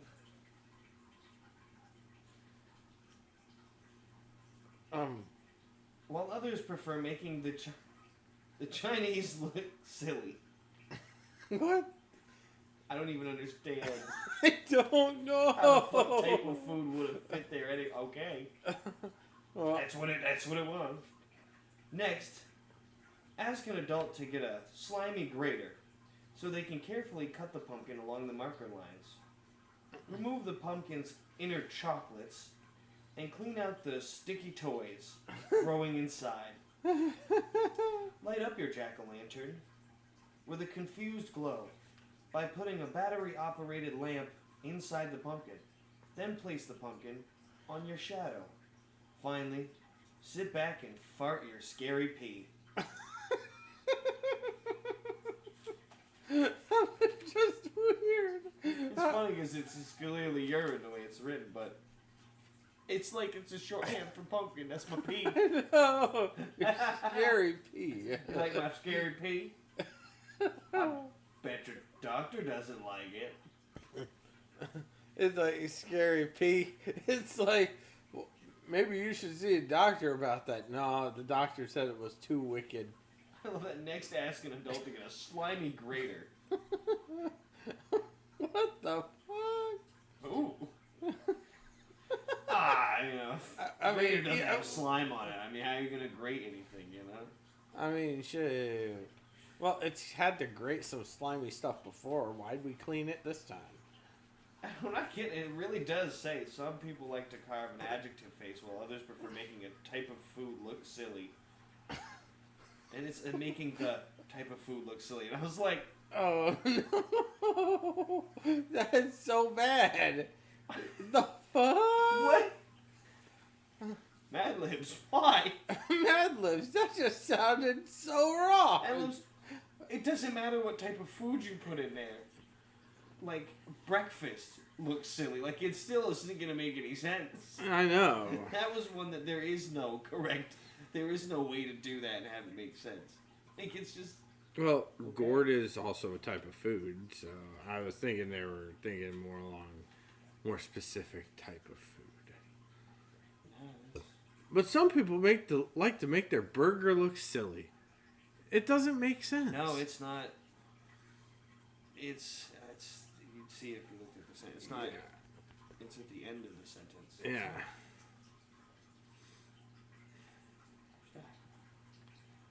Oh my god, though.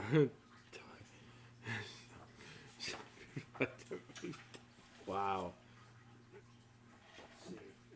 Madlibs. Which one do you want to do? Monsters, Oh My, Hide and Drink. All right. That just. What's the last one? Monster Bash. I'll do hide and drink. Alrighty. All right. Okay. I'll start with the occupation. Garbage man. Okay.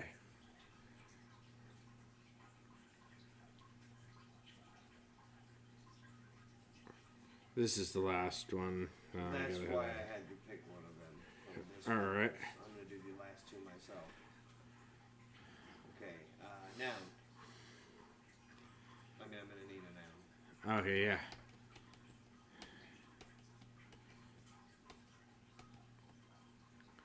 All right.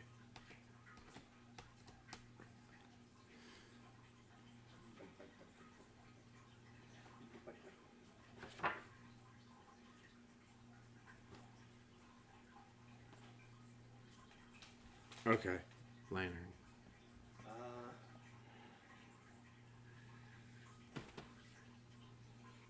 Oh my god, my brain.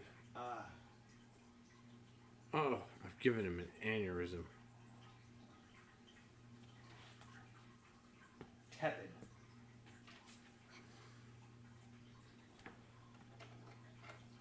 And then I need a verb.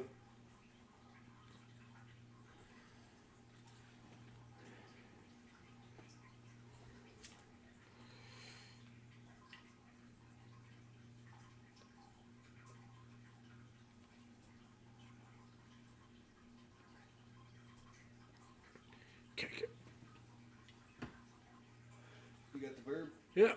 Okay, something alive. You can put that one in. I'll do type of liquid this time. So, something alive. Alright.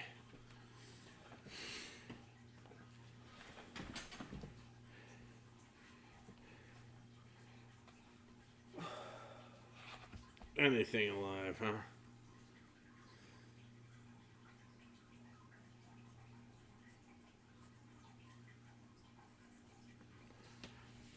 Yee. Okay, mucus.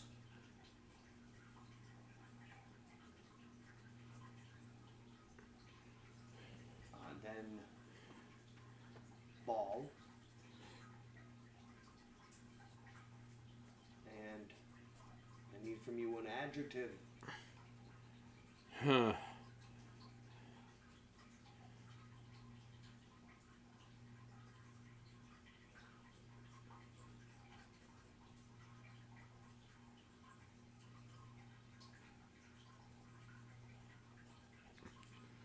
Okay.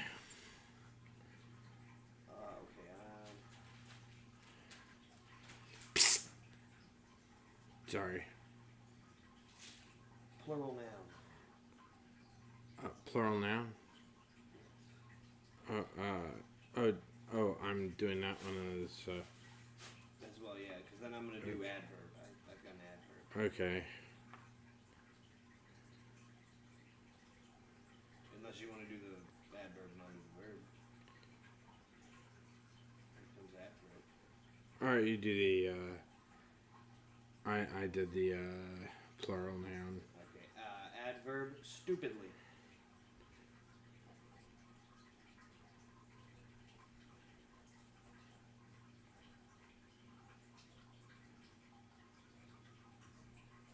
Okay. And then we need a verb.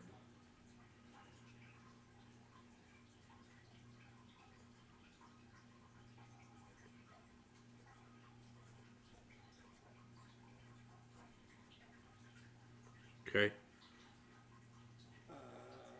And then dillweed.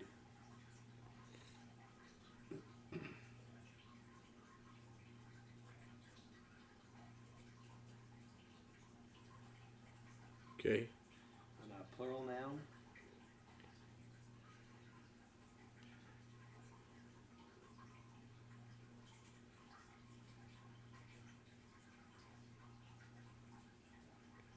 Okay. Rough. Well, that just sounds, interesting. Hammers.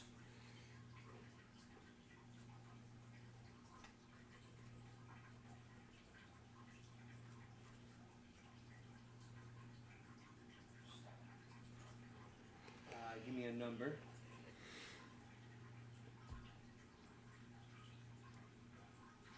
Cat, no, serious. Okay.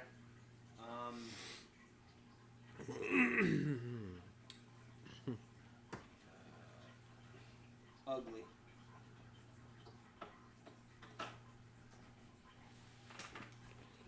Oh boy. And then a celebrity.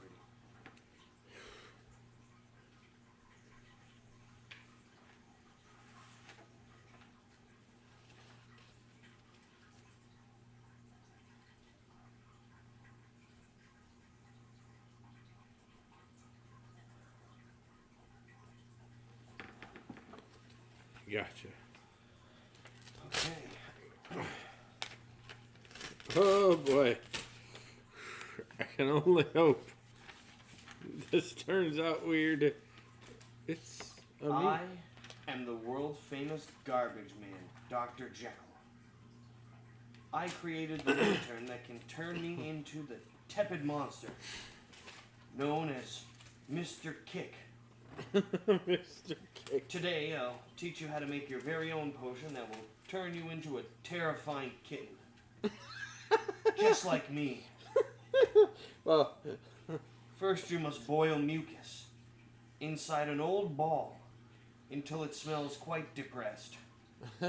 Next, get a handful of gooey fingers and stupidly mix them with the liquid until it starts to travel. Lastly, take some deoxydilweed and shake as hard as you can until you see corpses start to form inside. Then mix it with the other solution. Drink it if you dare, as it will taste like rough hammers. Now, wait 10 minutes, and if you follow these instructions correctly, you'll turn into an ugly monster called Mr. Chris Pratt.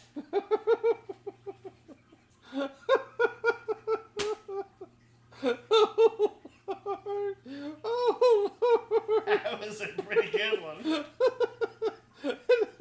Monster. It's me, Chris Pratt. The ugly monster. Pratt called him ugly too. Not intentional. Oh, definitely not It's intentional. gonna taste like rough hammers. Oh, what the fuck does that taste like? That can't be good. I know. Wait for 10 minutes. Until it smells quite depressed. Makes it until corpses start to appear. Well, What was that? Deoxydilweed-eyed. Deoxydilweed. It asked for a silly word, and I was like, dillweed is a silly word. Wow. I didn't think he was going to use it like that. Deoxydilweed. It's a shame. I think my another one I would have put instead probably would have worked better, which would have been dingus. Deoxydingicide. Yeah, probably. Right, that rolls off the tongue a little better. Deoxydilweed-eyed. Deoxydingicide works. Okay. Oh, that's just a good one. Okay. Alright. Let me get this a little more neat for myself here.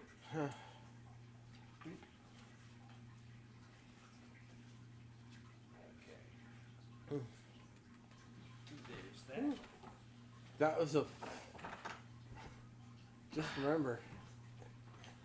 That story happened 100 cans ago. Yeah. Hundreds of cans It made the author feel very empty. Oh! Oh! Shit! He tried to drink some ale to turn back to normal. The story was actually just the story of an alcoholic. A hardened alcoholic who hasn't had a drink all morning. Not since he finished that 100th can. Yeah, I don't think I can really share much of the famous monsters there.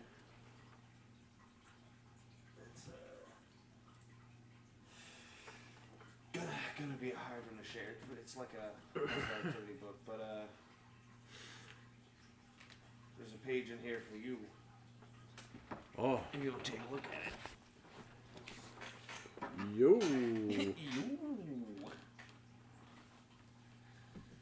Oh, you got that pencil? Oh, that's one you brought from when you never remember? Yeah. I'll grab one. Real quick, I'm gonna fill out the next couple Madlibs, and then I'll read them, and we'll take a quick flip through that book. I'll hold up the camera, you can see. You know, you can freeze frame at any point and do any of the puzzles in the book.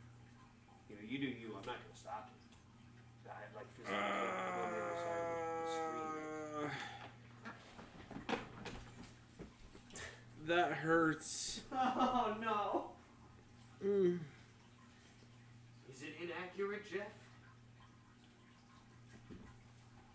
Or is it too accurate?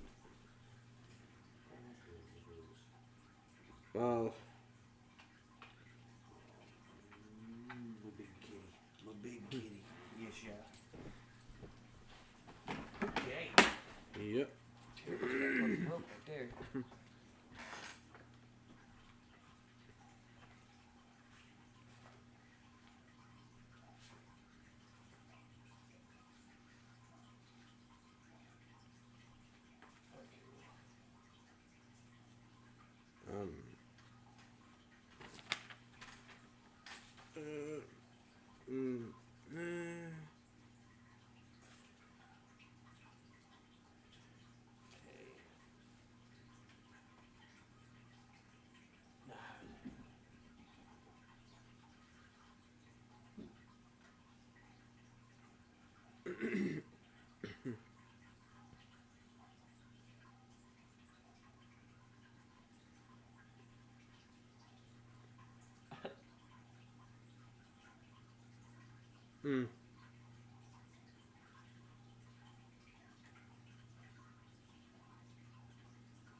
Well, that's about,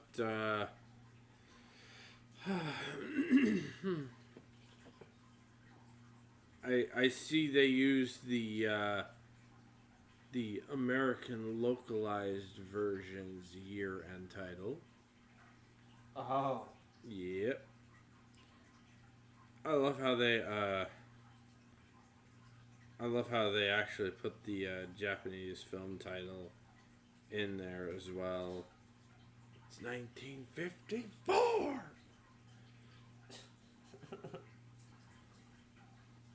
Sorry, I'm sorry. I gotta call out the passionate about, man. I gotta call out the inaccuracy when I see it. Well, yeah. I mean, yes and no. I read the final paragraph, the final little thing. I'm like, yes and no, and yes, and no. That was no.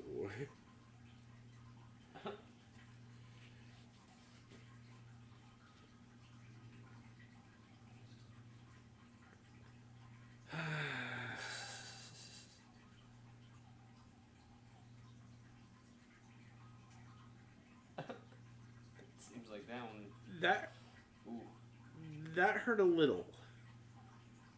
Not as much as I thought it would, but a little.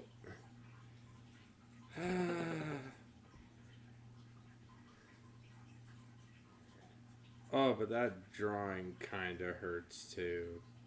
That illustration is just... This has to be for kiddos, I think. Well, yeah. Yeah. Definitely for the kids. For the youngins. I mean... It doesn't have the best of read-throughs on, like, Frankenstein necessarily either. And I'm like... I'm thinking... What year was this published? I mean, because if I had that framework, 83. Okay. Yeah, I mean, you know. Yeah. I'll forgive a couple things, but I did like how they paid attention to a few things, and I'm like, okay, that's about right.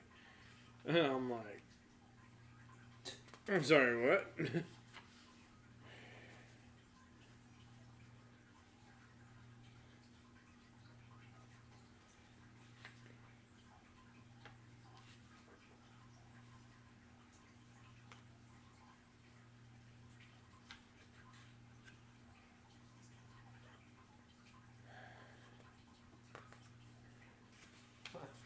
couple of pages in here.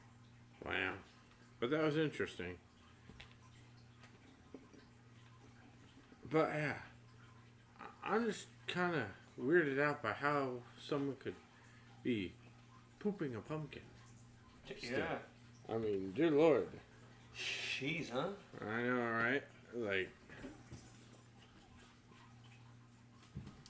what the hell is she doing now?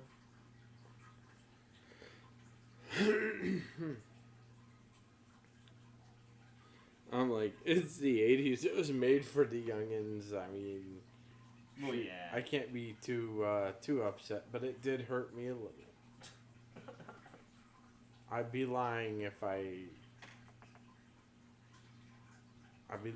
said it didn't hurt me at all.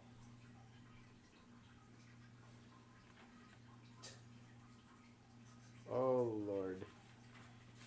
Did you come up with a silly word? Trying to quickly plow through these. Cat. Well, you're not helping me. Ooh. You did. You did. I helped. I helped by sitting here and looking cute. Oh, fuck. What time is it? Oh, shoot. Good thing I got work at 11:30.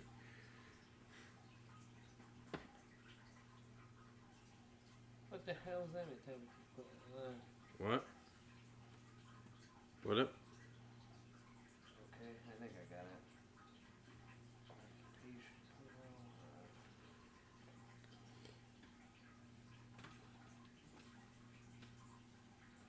Haha.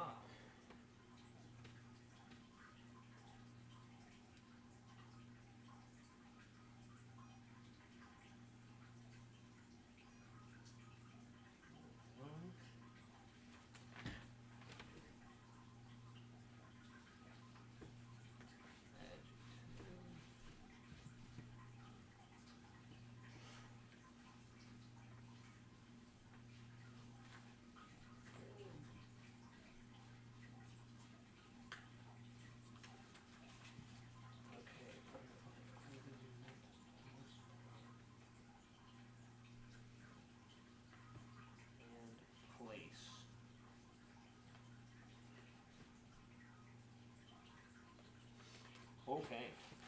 Oh, God, I gotta hear this one. There we go. So now I've got the last two of the Madlibs. I did them myself. Because I figured we may not have enough people in the chat to... So we'll just see how these atrocities come out. Alright. So first up, we got Monsters. Oh my.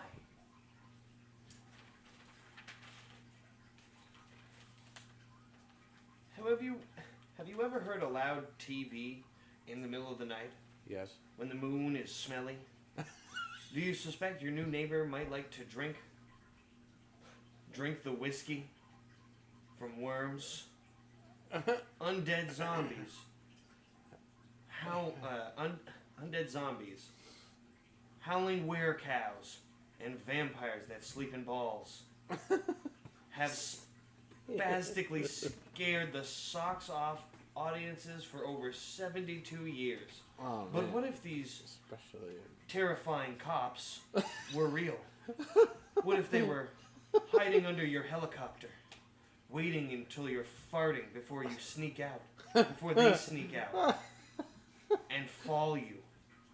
Luckily, monsters are just a figment of our pencils. So next time you hear that plate in the night, relax. You're just tripping things. There's no comedian under your bed waiting to get you. Or is there?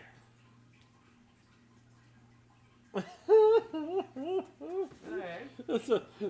You're just tripping things. Balls, if you will. Yeah, it's funny too because that's tripping is a slang term for that. Like you're just tripping is the things is what throws that off because you're like you could end it early there. You're just tripping. It's kind of funny. Yeah, you're just tripping things. What if these terrifying cops were real? There's no comedian under your bed. Do you suspect that your new neighbor might like to drink the whiskey from worms? When the moon is smelly. Moon is high and smelly. The moon. And then we got Monster Bash. Oh, this one actually looks like funny enough for all the more words, but it's a shorter thing. Okay. Listen up, all you creepy bones and growling echidnas. You're invited to Dr. Shampoo's Mad Janitor Monster Party. Dr. Frankenmeyer will be in the house spinning some awesome lamps, so be ready to tackle all night long on the dance floor. All that fun is sure to make you creatures of the night hungry for some furry snacks. So we'll be pouring spit for all you wannabe vampires and serving up platters of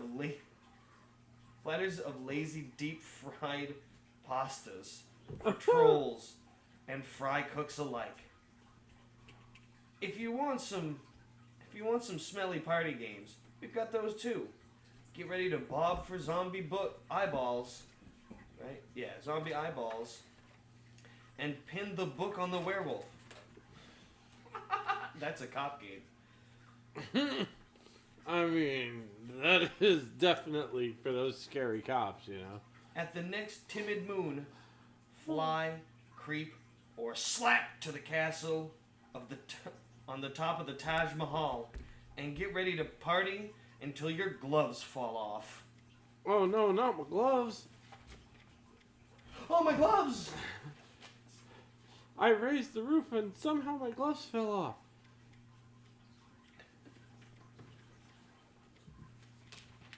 So we'll be pouring spit for all you wannabe vampires.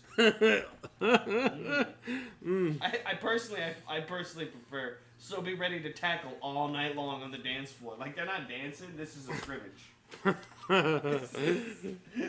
There's a football somewhere loose in the club right now. And Somebody all the fucking werewolves grab are it. trying to get it. I don't even care which team gets it. Somebody get it. Okay. Oh man. Oh, that was fun. And here. Where's that? I just had it. I swear I just had it. No, you got it. Yeah. You had me look at a specific entry. You look at the Godzilla. Yeah. Godzilla. Oh, there's answers there in the back. Okay. So I'll flip through some of the pages for you guys so you guys can see. But that is the last thing here for the night. And after that, I'm calling it a night. So hopefully... I gotta call it. Yeah. Now. So I'll catch you later, my dude. Hopefully you guys had a good time and got some laughs out of the spooky Madlibs, and hopefully you enjoyed our scary stories. I was particularly pretty proud of the first one I did there. Yeah. So I just jumped right into that. So. And beware. Beware of nights when the moon is smelly Yes. and scary cows. And watch out for the comedian under your bed. Here we go. So I'll try to give you the puzzles.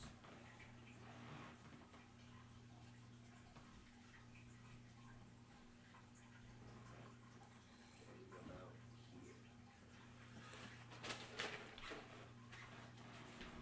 Skip the other pages there.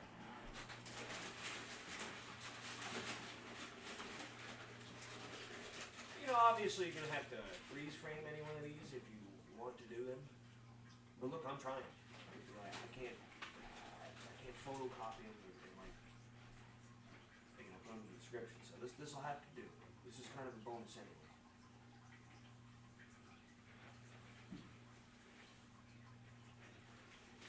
Jesus.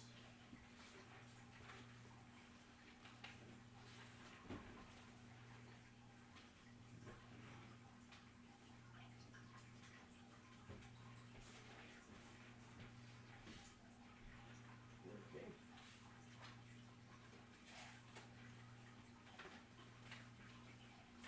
There's some more puzzles.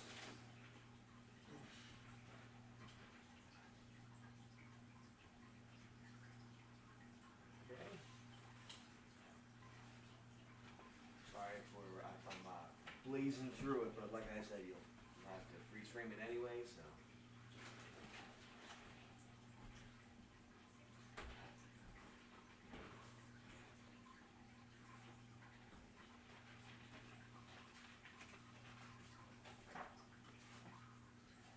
Oh, I see. It's like every other page is like maybe more book-like pages talking about a monster with a little photo.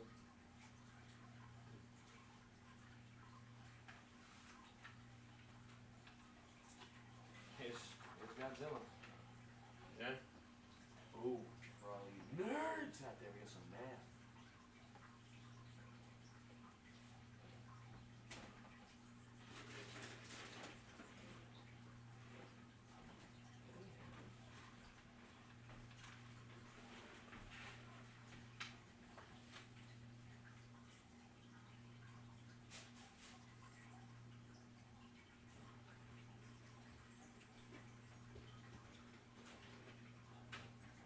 Ready?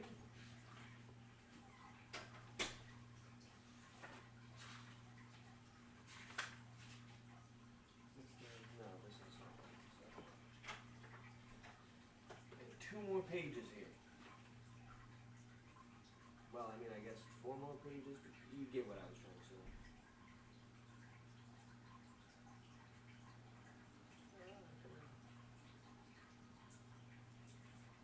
No, it's the other side. Dang it. There we go.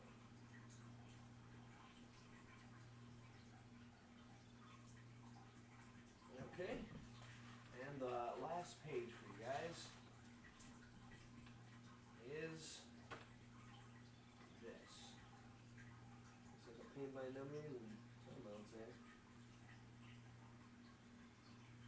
Okay. Well, there you go. There's a quick flip through. Like I said, freeze frame any of those if you actually want to, you know, give them a shot. There are a bunch of little some jokes, some riddles in here. There's a cryptogram, you know, some math puzzles. There's some word puzzles. It's some interesting stuff. Like, it's a neat little book to have in, you know, in the collection, I suppose. But with that being said, that is going to do it for us tonight.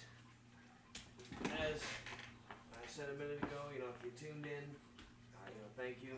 Hopefully you had a good time. You know,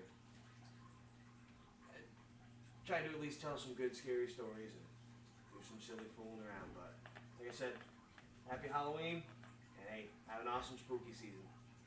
Catch you guys later.